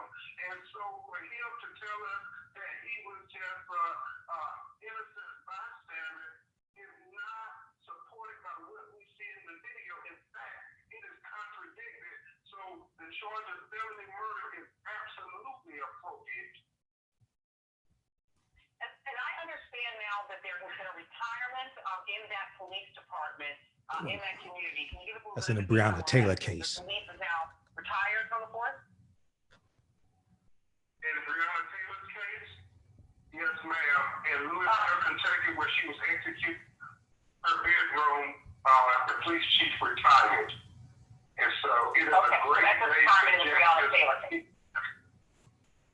Yes, ma'am. It's a great day for equal justice, Joy, and both of mine. All right. Looks like we run out of time here on 9:10 a.m. the Superstation. Also, we know in the Breonna Taylor case, charges have been dropped against Breonna Taylor's boyfriend, who shot at the officers, one of the officers when they came into the house. They say on a no-knock warrant. AtlantaBlackStar.com has an article dealing with this. We're going to continue on our social media platforms, the African History Network and Michael Imhotep on YouTube. Thanks for tuning in to the African History Network show on 9:10 a.m. the Superstation, WFDF. Remember, right now, let's correct wrong behaviors, not over till we win. Wakanda forever. We'll talk to you next week. Stay tuned for Pastor Mo. Peace. All right. Okay, so we're done on 9:10 a.m. the Superstation, WFDF. We're there for 2 hours every Sunday, 9 p.m. to 11 p.m. Eastern Standard Time. And we're here on my social media platforms. And we'll put this out also. We'll re-air this throughout the week as well, this full show. Okay. All right. So let's continue here. I'm going to give you these articles here. Charges dropped against Breonna Taylor's boyfriend. Police chief announces retirement same day FBI takes up investigation case. They're running for cover. They know it's a cover up going on. They're running for cover. This is AtlantaBlackStar.com. AtlantaBlackStar.com has some really, really good articles. Okay. And NBC News reported on this, all the news outlets. A Louisville prosecutor recommended charges be dropped against Kenneth Walker, who was charged with attempted murder after he shot a police officer during the botched raid that resulted in the death of his girlfriend, Breonna Taylor. Commonwealth attorney Tom Wine, W-I-N-E, and let me post this article here. Commonwealth attorney Tom Wine announced his decision on Friday, May 22nd, a day after Metro Police Chief Steve Conrad abruptly retired and the FBI announced it would investigate the death of Breonna Taylor. Okay, because see, when these local police chiefs know when the FBI comes in and investigates, a lot of this stuff that they've been hiding, they're going to find. So they're running for cover. Okay. And I have some, legitimate issues with the FBI, but a lot of times when they come in and do their investigations, it's more thorough than like what the local police did. Commonwealth's attorney Tom Wine said during a press conference, quote, I believe that additional investigation is necessary, end quote. Now, Louisville Commonwealth prosecutor Tom Wine recommended attempted murder charges be dropped against Kenneth Walker, the boyfriend of slain EMT Breonna Taylor. Conrad revealed his retirement plans in a letter to his staff on Thursday, per the Courier Journal, the local newspaper there, the Courier Journal. He did not mention the Taylor case by name, but he noted the force is going through a tumultuous time, the police force. Okay. Now, the retiring police chief said, he wrote, quote, you all are weathering a lot right now, and I know how challenging this is. Approach this as we approach all of our struggles as a team. Look out for each other, show compassion to the community, even when it might not be shown to you, and remember what a privilege this job is, end quote. Now, Louisville Mayor Greg Fisher, Louisville, Kentucky. Louisville is where Muhammad Ali is from also. Louisville Mayor Greg Fisher sang Chief Conrad's praises following the announcement. All right, and you can read that also. The Louisville branch of the FBI announced its probe into the case on Thursday afternoon. Quote, the FBI will collect all facts and evidence and will ensure that the investigation is conducted in a fair, thorough, and impartial manner, end quote, the Bureau tweeted. Okay, Conrad's last day, blah, blah, Taylor. Okay, so we know she was shot 8 times. Breonna Taylor died in March after officers stormed her apartment in search of reputed drug dealer Jamarcus Glover, Jamarcus, Jamarcus Glover. No drugs were found, and Jamarcus Glover reportedly was already in custody at the time of the raid. Breonna Taylor was shot 8 times after her boyfriend, Kenneth Walker, fired at the police officers, striking one in the leg. He was later arrested and charged with attempted murder. Walker's defense, Kenneth Walker's defense, her boyfriend, Kenneth Walker's defense team claimed he mistook the officers for burglars because they did not announce their presence before breaking down their door with a battering ram. Also, he was legally armed. His gun was registered. It was legal, and he's defending his castle, defending his woman. Okay. They said, and it was at least 3 neighbors said they did not hear the police identify themselves before they broke in, and these were plainclothes police officers. Now, to date, and somebody correct me if I'm wrong, I don't think the National Rifle Association, who is supposed to advocate for the rights of gun owners, I don't think they've come out in support of Kenneth Walker. Okay, I haven't seen any statements from the National Rifle Association. Okay, Wayne LaPierre, of the head of the National Association, I think it's Wayne LaPierre, I think is his name, if I remember correctly. Before a couple of years ago, he said the solution to a bad guy with a gun is a good guy with a gun.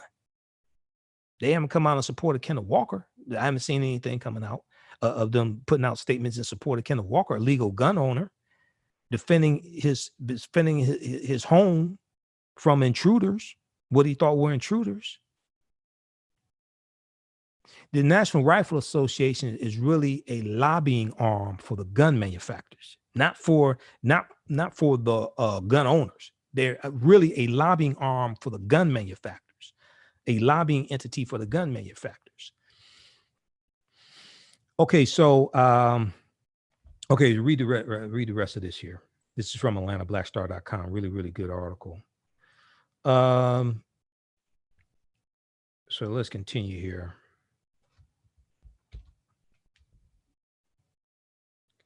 All right, let's go back to, and what I'm gonna do, we're gonna do a blitz. I'm gonna give you the names of these articles. You can go read them. I'm not gonna have time to get through all this stuff here.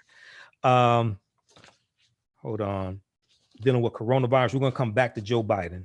We'll come back to Biden's policies here, dealing with education. NBCnews.com, new weekly figures show almost 40 million people lost their job since the pandemic. It's actually 38.6 million people in 9 weeks, about 6 million African Americans. Another 2.44 million Americans filed for initial unemployment benefits last week, bringing the total number of people who lost their jobs so far during the coronavirus pandemic to almost 40 million.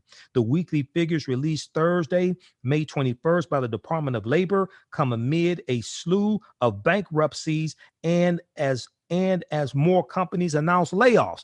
Hertz Rental Car just announced they're going bankrupt. They laid off 12,000 people. Hertz just announced they're going bankrupt. You have a number of corporations that have announced. JCPenney is one of the recent ones, announced bankruptcies. A lot of these are not coming back. Also, it's estimated that about 50% of these jobs, 50% at this point of the 38.6 million, it's estimated that almost 50% are not going to come back. Meaning not the people come back to jobs, ain't gonna be no job for you to come back to. What? This is a decimation that's taking place. This is what happens when you have some incompetent leadership as president. This is why Trump has to be voted out of office. This is his fault. This stuff was largely avoidable. But when you got a dumbass who doesn't read his presidential daily briefings, who has declared war on the scientists, okay? And right now, he's removed 4 inspector generals. The inspector generals were put in place based upon a law of the past Congress signed a law by President Jimmy Carter in 1978 as a result of the Watergate crisis that took Nixon out of office. And the inspector generals are there to be independent investigators. Trump is replacing inspector generals with his cronies.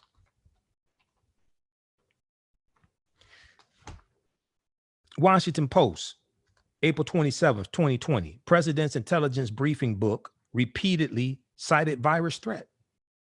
Go read these articles, okay? I got the evidence. I just don't have enough time to provide all the evidence. Proper documentation ends all conversation. I have literally thousands of articles. I'm looking at about 300 right here. Okay. President's intelligence briefing book repeatedly cited virus threat, April 27, 2020. For weeks, FOR, for weeks, the PDB, President Daily Briefing, not to be confused with BBD, okay, or OPP, but this. For weeks, the PDB, as the report is known, traced the virus's spread around the globe, made clear that China was suppressing information about the contagion's transmissibility and lethal toll, and raised the prospect of dire political and economic consequences.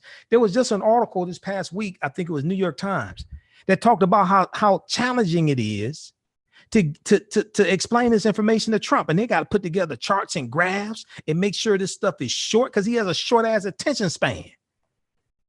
Come on. What the hell do you have to lose? Everything. Your job, your house, your life, your family, your health insurance, your sanity. What the hell you have to lose? Everything. but the alarms appear to have failed to register with the president, Donald John Trump, who routinely skips reading the presidential daily briefing and has at times shown little patience for even the oral summary he takes 2 or 3 times per week, according to the officials who spoke on the condition of anonymity to discuss classified material. The advisories being relayed by U.S. spy agencies were part of a broader collection of worrisome signals that came during a period now regarded by many public health officials and other experts as a squandered opportunity to contain the outbreak. It didn't have to come to this. This was largely avoidable if you had somebody competent as president, but we don't. We got a jackass who's out playing golf while we reach almost 100,000 mark and people dying. So read the rest of this article. This is from Washington Post, written by Greg Miller, April 27, 2020. April 12, 2020. Signs missed and steps slowed in Trump's pandemic response. This is from the Associated Press. APnews.com. Signs missed and steps slowed in Trump's pandemic response. By the time dumbass Donald Trump, who I refer to affectionately as Dumb Donald, sometimes I call him Lucifer in the flesh because he is, I think, but I'm biased. Okay. I warned you about his ass in 2016. I told you how incompetent he was. By the time Donald Trump first spoke publicly about the coronavirus, it may already have been too late. Now, remember, February 28th, his dumbass was in South Carolina doing a campaign rally, and he called coronavirus the Democrats' new hoax. This is February 28th. Interviewed at Davos, a gathering of global elites in the Swiss Alps, Donald Trump on January 22nd played down the threat posed by the respiratory virus from China, which had just reached American shores in the form of a solitary patient in Washington state. Dumbass Donald Trump told CNBC, quote, "We have it totally under control. It's one person coming in from China, and we have it under control. It's going to be just fine." Oh, so much for that one. In the 11 weeks since that interview, the coronavirus has reached every corner of the globe. It has infected more than 500,000 Americans and killed at least 20,000. Now, this is back then. This came out April 12th. It's killed almost 100,000 now. It has rewritten the rules of society, isolated people in their homes, closed schools, devastated the economy, and put millions out of work. Almost 40 million. This fool said we have it totally under control. Oh, so much for that one. This one here, April 11th, 2020, New York Times.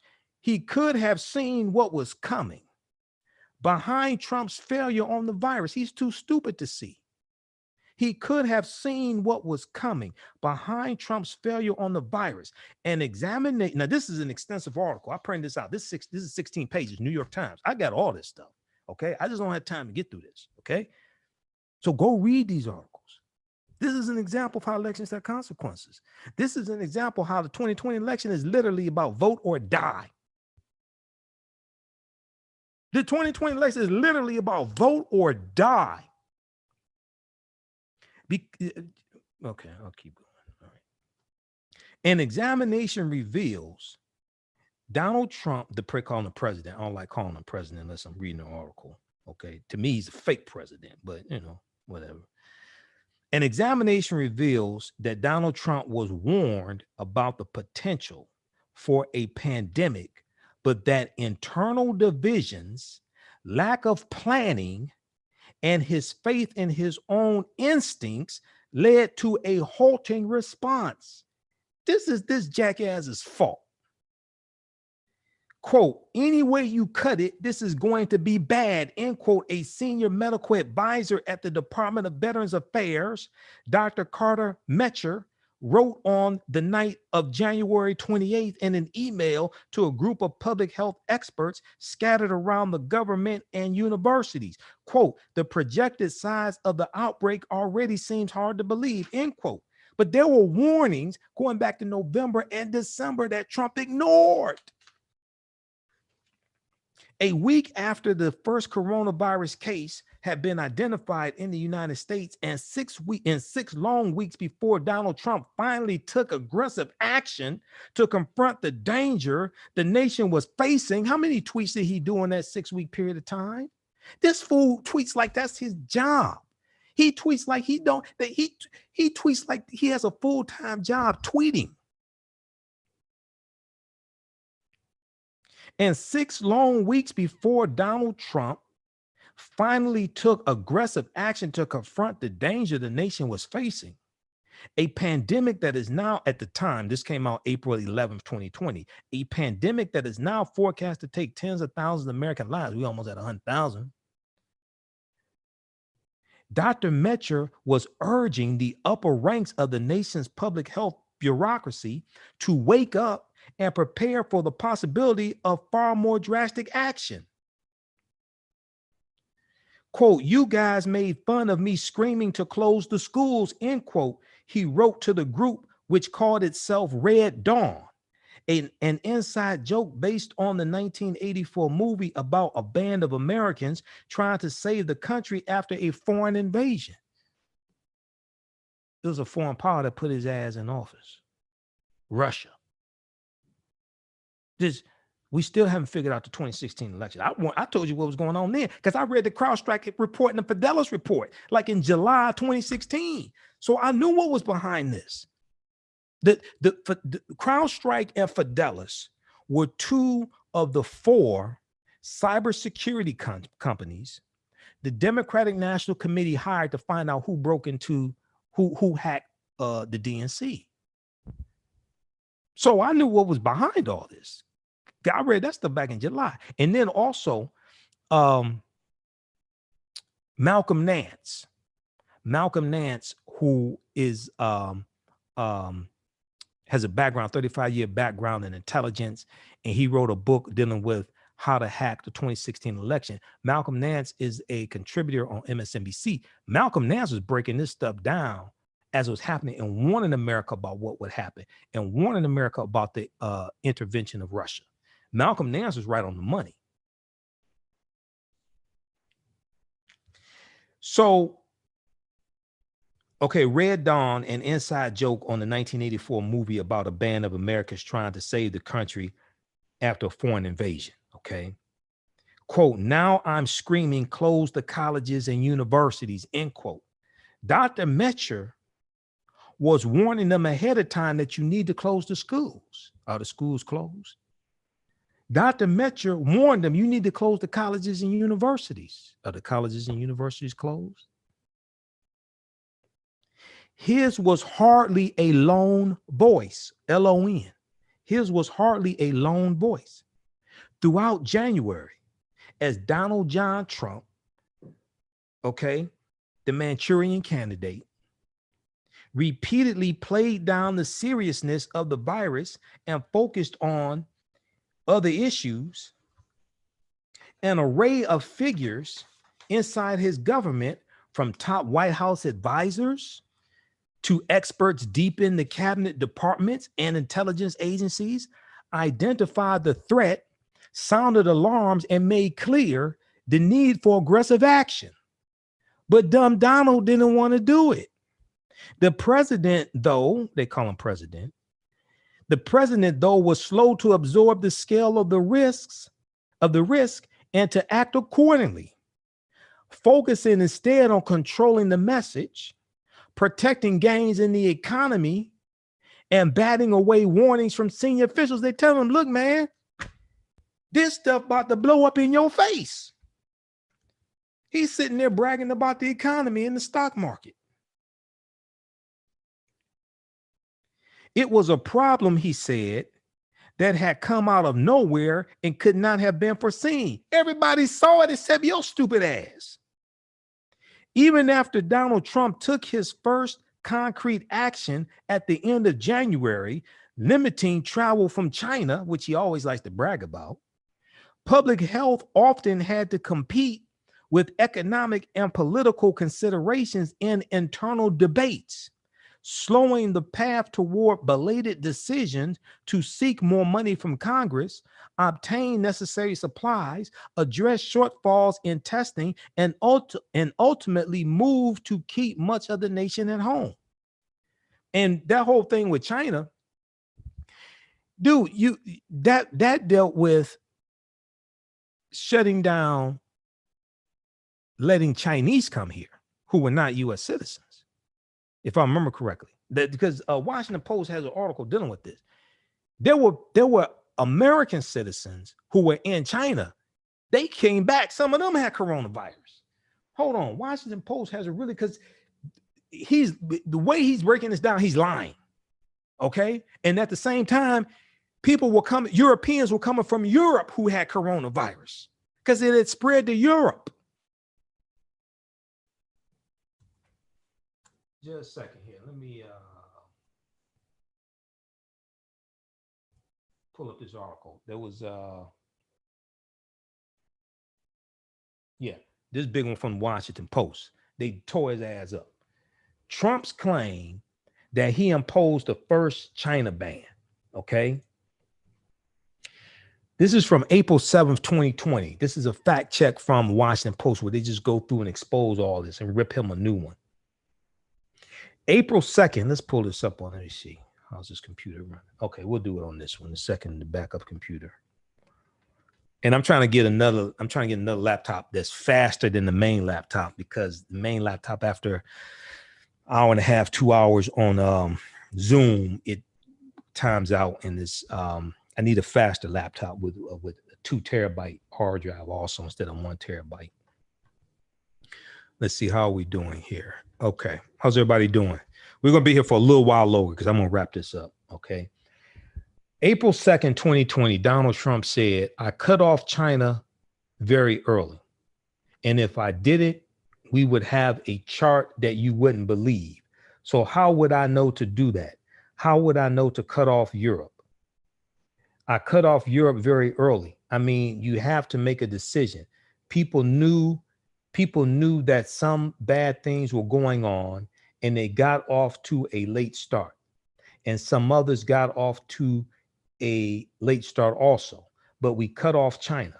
If we didn't cut off China, we would have been in some big trouble, and we cut it off. April 2nd, 2020 is when this fool said it. Like, you ain't in big, you were in trouble then. Donald Trump regularly pats himself on the back for announcing travel restrictions on China as the novel coronavirus emerged in January. Before the caseload in the United States exploded, Trump attributed what he considered a small number of cases to that decision. Even as deaths from COVID-19 in the United States started to soar. He said he saved lives by imposing what he calls a ban on China.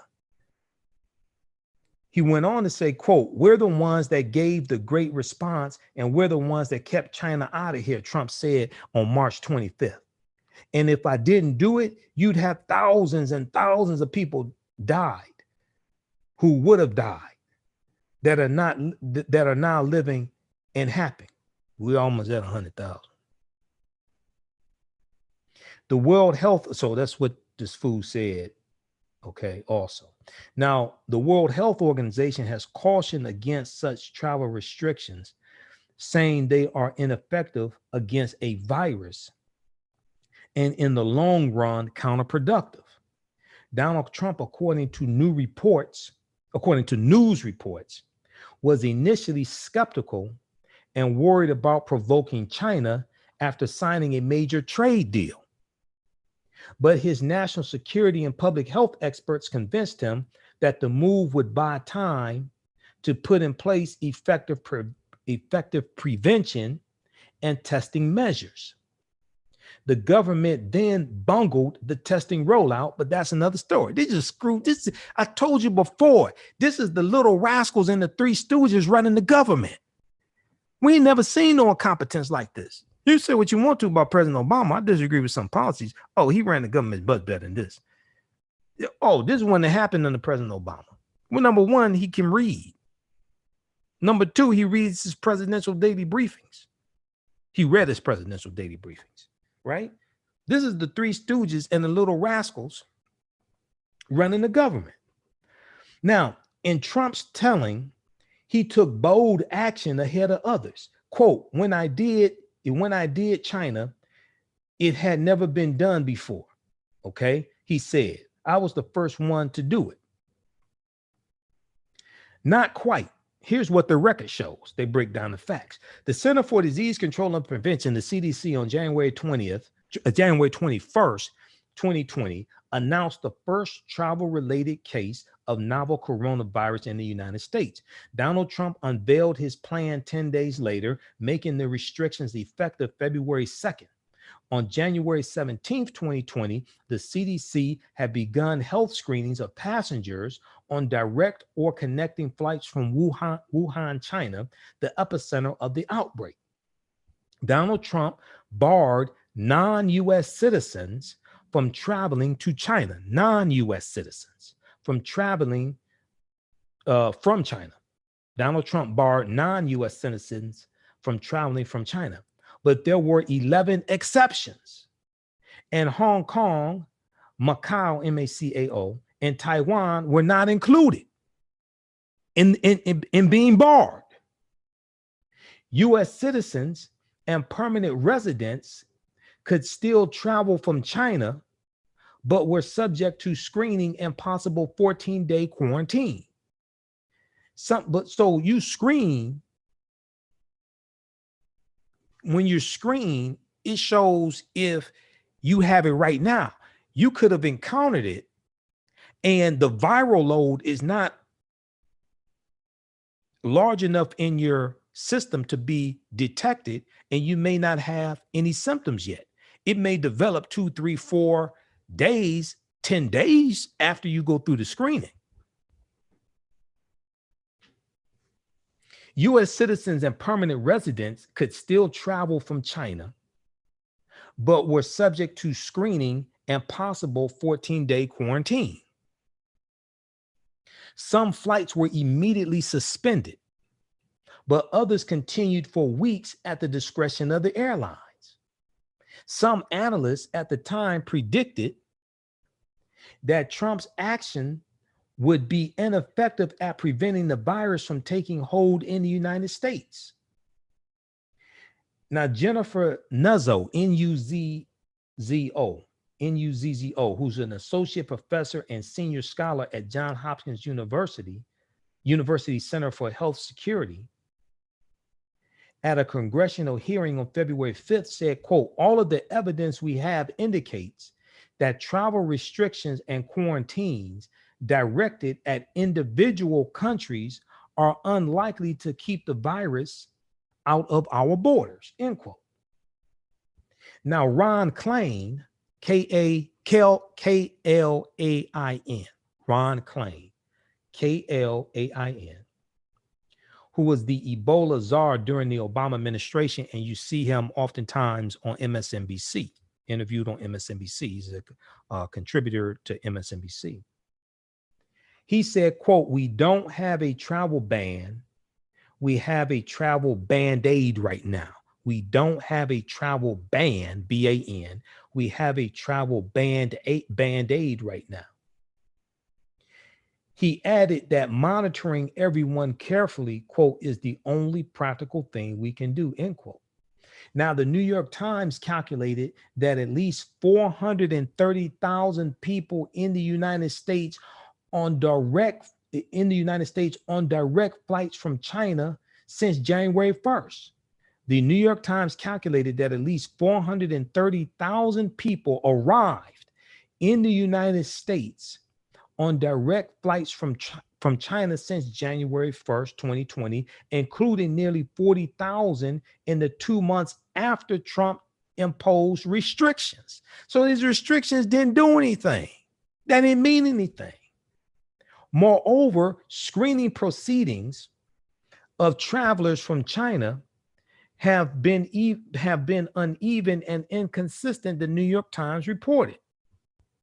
In any case, the United States certainly was not the first country by a long shot. The Washington Post reviewed a list of country actions maintained by the Council of Foreign Relations and cross-checked with official announcements. 6 countries imposed travel restrictions even before the World Health Organization declared a global health emergency on January 30th, 2020.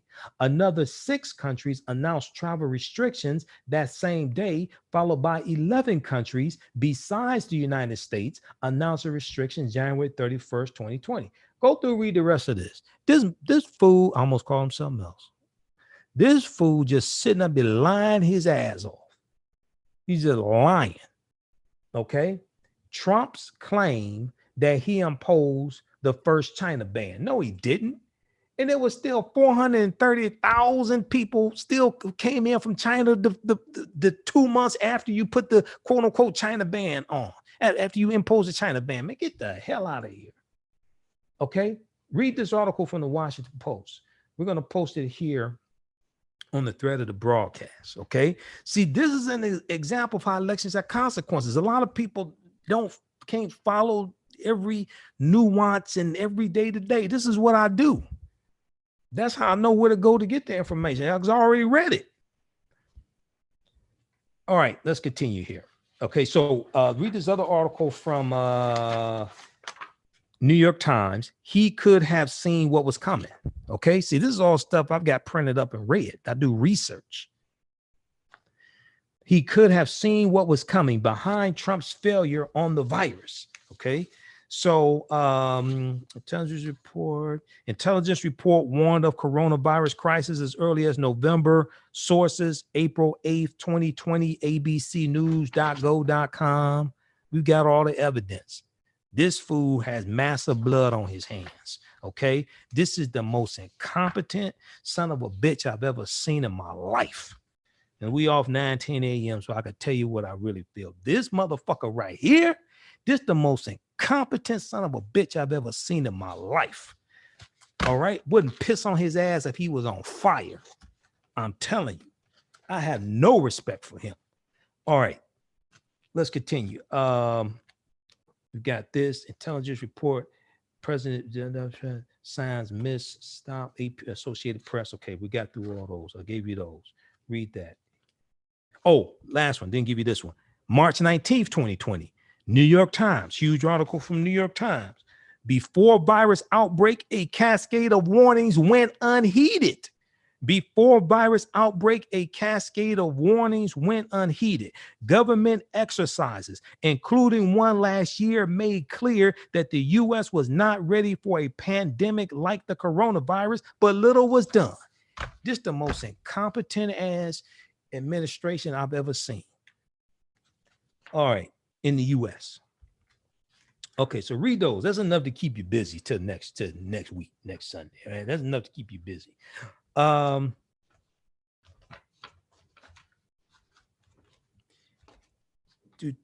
see. Okay, we got that. And all right, so let's go back. I'm trying to just simplify this, right? Because I got a ton of information here.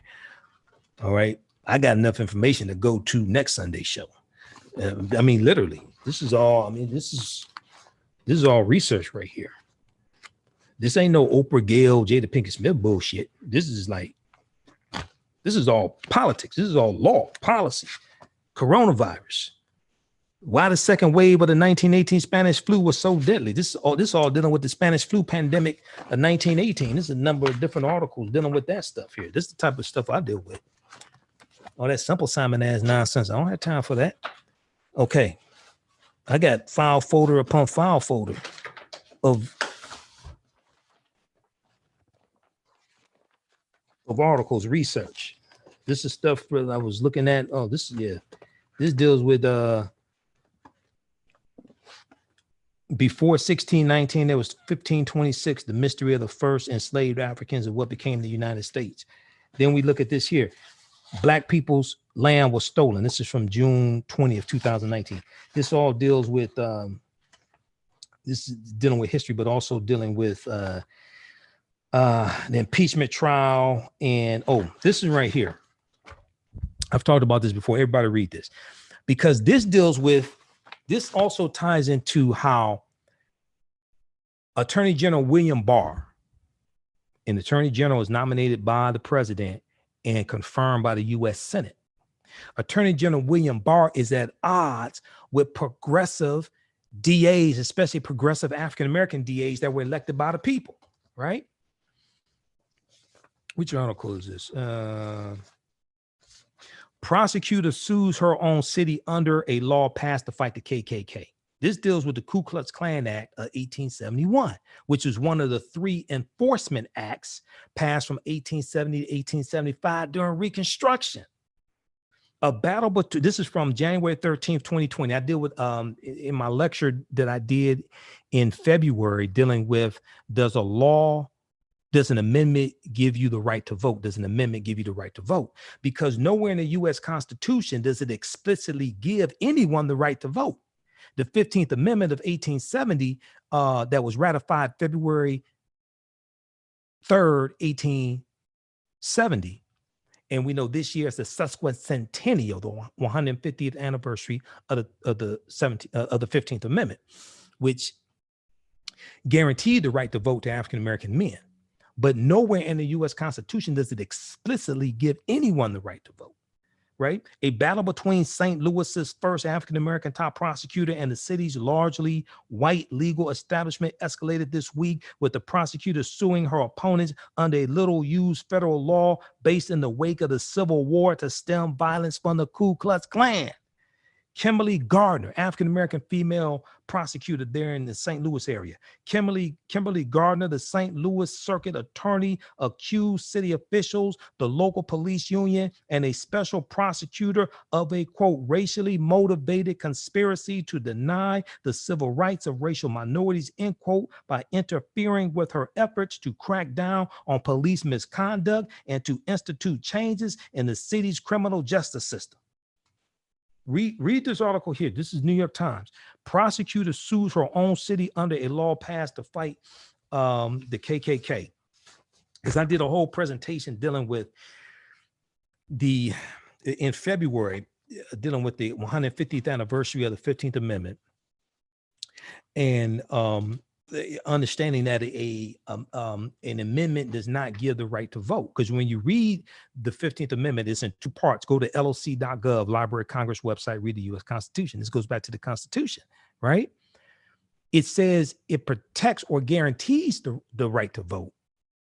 But nowhere in the U.S. Constitution does it explicitly give anyone the right to vote. All right, let's continue.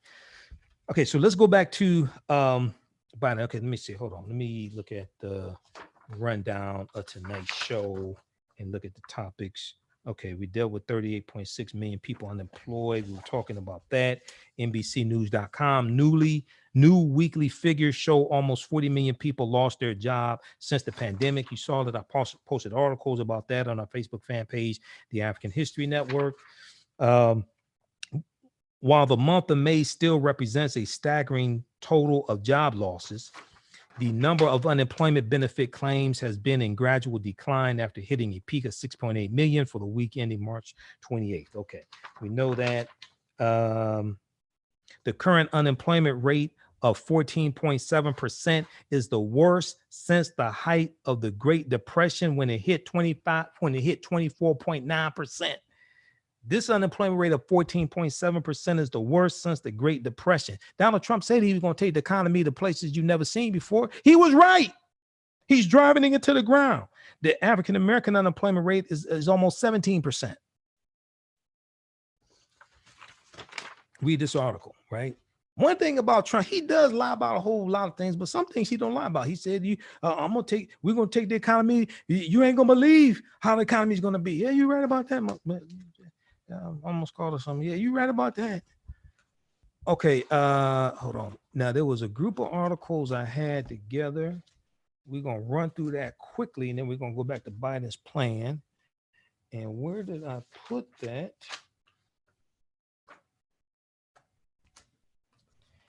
Hold on. There was it's a group of articles I had dealing with coronavirus. I'm gonna give you the names of these articles so we can zip through that, and then we'll get back to part 2 of Biden's plan dealing with education. Oh, right here. Washington Post, May 21st, 2020. I read the Washington Post, New York Times every day. I have digital subscriptions to them. So I monitor about 35 different news sources on a daily basis. I get emails all throughout the day from news outlets because I subscribe to numerous news outlets for updates and emails. I have the apps of abcnews.com, NBC News is NBC News app right here on my phone. So I monitor the stuff throughout the day. Trump gutted the checks on his power when they were needed the most. Yep, that's NBC News. We got the apps on my phone. I monitor this throughout the day. The Smart News app, they pull news articles from all different news outlets. I'm reading this stuff all throughout the day. This is what I do. I'm not somebody with a YouTube channel. I'm a radio talk show host, historian, researcher. This is what I do. abcnews.com. We got New York Times app right here. We've got abcnews.go.com. Let's see. Hold on. Where's ABC? ABC right here. ABC News app. All this stuff. This is what I'm researching. Okay. And then tunein.com, because I listen to when I'm not in the office and I'm out on the road, I'm listening to MSNBC through the TuneIn app. So you can listen to MSNBC through free. Download the TuneIn, TuneIn, download the TuneIn app. You can listen to MSNBC for free. So if you don't have cable, you can listen to MSNBC right here. Okay, you can listen to MSNBC right here. Listen all when I'm traveling across the country, when I'm out traveling around in Detroit, I'm listening to MSNBC. All right. And then we know on 9:10 a.m. the Superstation WFDF, Monday through Friday, 1 p.m. to 4 p.m. Eastern Standard Time, you can listen to Keeping It Real with Reverend Al Sharpton, his nationally syndicated radio show. I listen to his show when I'm listening to MSNBC. A lot of times in the car, if I'm in the car, I have 9:10 a.m. the Superstation on the radio, the car radio, and I'm listening to MSNBC through my Bluetooth earpiece. Listen to them at the same time. So this is what I do. All right. Social distancing a week earlier could have saved 36,000 American lives, study says. It just came out May 21st, 2020, Washington Post. On March 8th, it was is that the right? On March 8th, it was mostly business as usual in the United States as the LA Lakers faced the LA Clippers in a much anticipated Los Angeles basketball matchup. Senator Bernie Sanders, independent from Vermont, rallied. I'm not going to get into Bernie Sanders running on the Democrat as a Democrat for president, but he's really an independent. And when he goes back to the Senate, he's going to be independent again. He's not going to be a Democrat like in 2016. But we ain't going to talk about that. I like Bernie, but we ain't going to game recognizes game. Bernie, come on now. We ain't going to talk about that. Okay, so Senator Bernie Sanders, independent from Vermont. Go to Senate.gov. Every U.S. senator has a page at Senate.gov. It tells you the committees they're on. It tells you their political affiliation. Go to Bernie Sanders. It consistently says independent Vermont. Rallied before a packed crowd in Michigan. Senator Bernie Sanders rallied before a packed crowd in Michigan. In Miami, thousands squeezed into the beach for a massive dance party with 500 coronavirus infections reported nationwide at the time. 500. Those were the good old days. We're talking about March 8th. 500 coronavirus infections reported nationwide at the time. The outbreak seemed like a distant threat to many Americans. So if we look at Johns Hopkins University, we look at Argus.com, ARCGIS.com. We see nationwide, America is at about 1.6 million reported cases, almost 100,000 reported deaths. Okay. And March 8th, 2020, we had 500 coronavirus reported cases. But by the following Sunday, the nation had entered a different universe. Okay.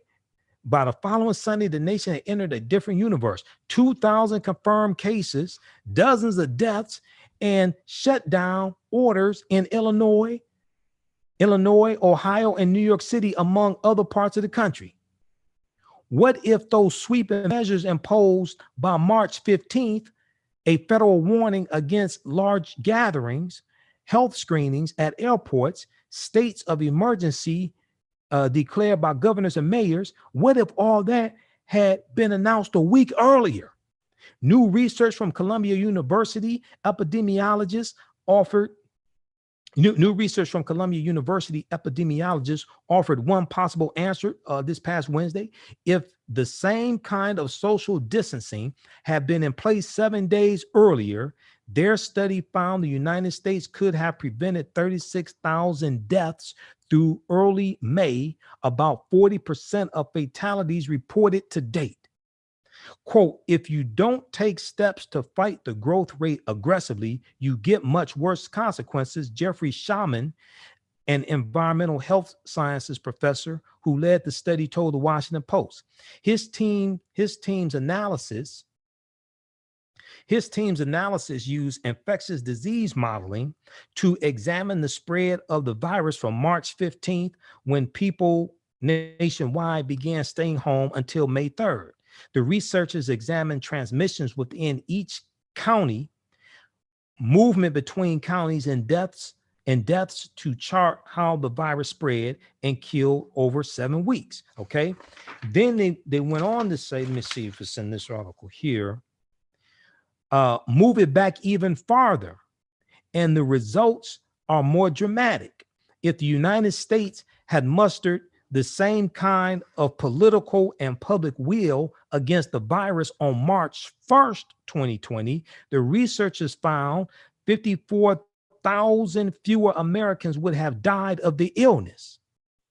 Now, by Friday, May 21st, Friday, May 22nd, the nationwide death toll has surpassed 93,000.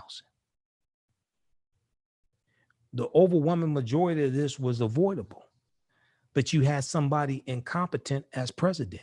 There are people around him telling him, look, fool, this stuff gonna blow up in your face. This stuff we need, this things we need to do now. He didn't want to do it. Okay, so read this article from Washington Post. Social distancing a week earlier could have saved 36,000 American lives. May 21st, 2020. Then we see theguardian.com. I posted this article on our Facebook fan page, the African History Network. We see the article from The Guardian. Black Americans dying of COVID-19 at 3 times the rate. This is from May 20th, 2020. The racial wound at the center of the coronavirus pandemic in the U.S. continued to fester. The latest data showing that Americans have died from the disease at almost 3 times the rate of white people.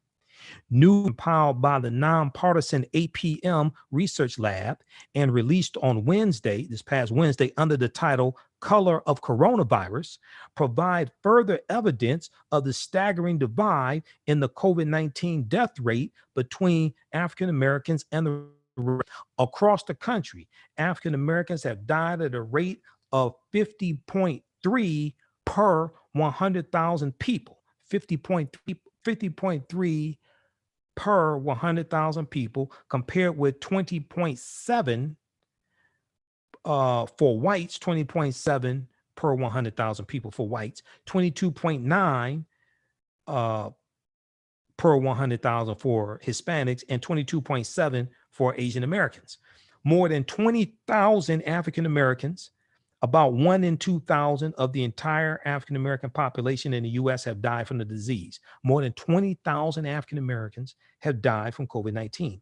At the level of individual states, the statistics are all the more shocking. Bottom of the league table in terms of racial disparities is the state of Kansas,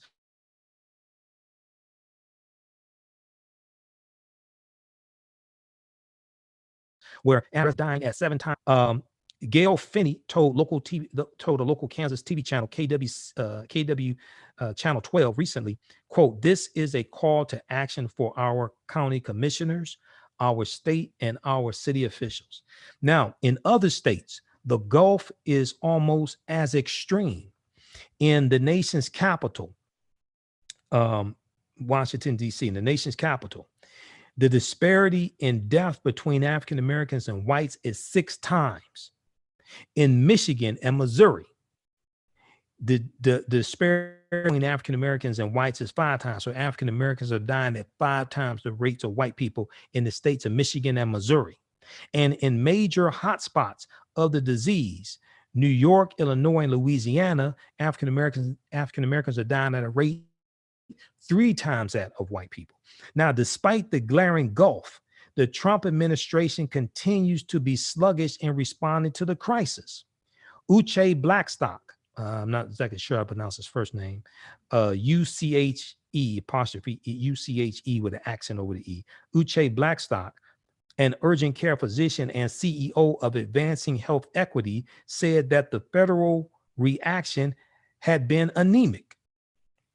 Quote, the disparities are continuing to be reflected in the data, yet we still have a complete lack of guidance from the federal government about how to mitigate these divisions. There is no real plan how to deal with it, end quote, Uche Blackstock said. Now, senior Trump administration officials have blamed the disparities on the high incidence among Black people of underlying health conditions such as diabetes, hypertension, and obesity. On Sunday, the health secretary, Secretary of Health and Human Services, Alex Azar, pointed to their, quote, greater risk profiles, and was criticized for blaming the victims of the virus. Quote, while comorbidities factor, there is mounting evidence that African Americans are disadvantaged in terms of access to diagnostic testing and treatment for the disease. Okay, so read the rest of this. Read the rest of this article. This is from theguardian.com. Black Americans dying of COVID-19 at 3 times the rate of white people. And a lot of news outlets picked up on this study.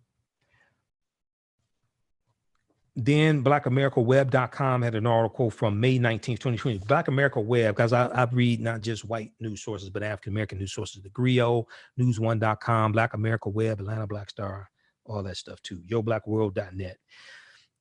Black Americans dying of COVID-19 at 3 times the rate of white people. This was, okay, that's the Guardian. Then the same day, blackamericaweb.com had the article, coronavirus update, diabetes are more likely to develop severe complications. Diabetics are more likely to develop severe complications from COVID-19.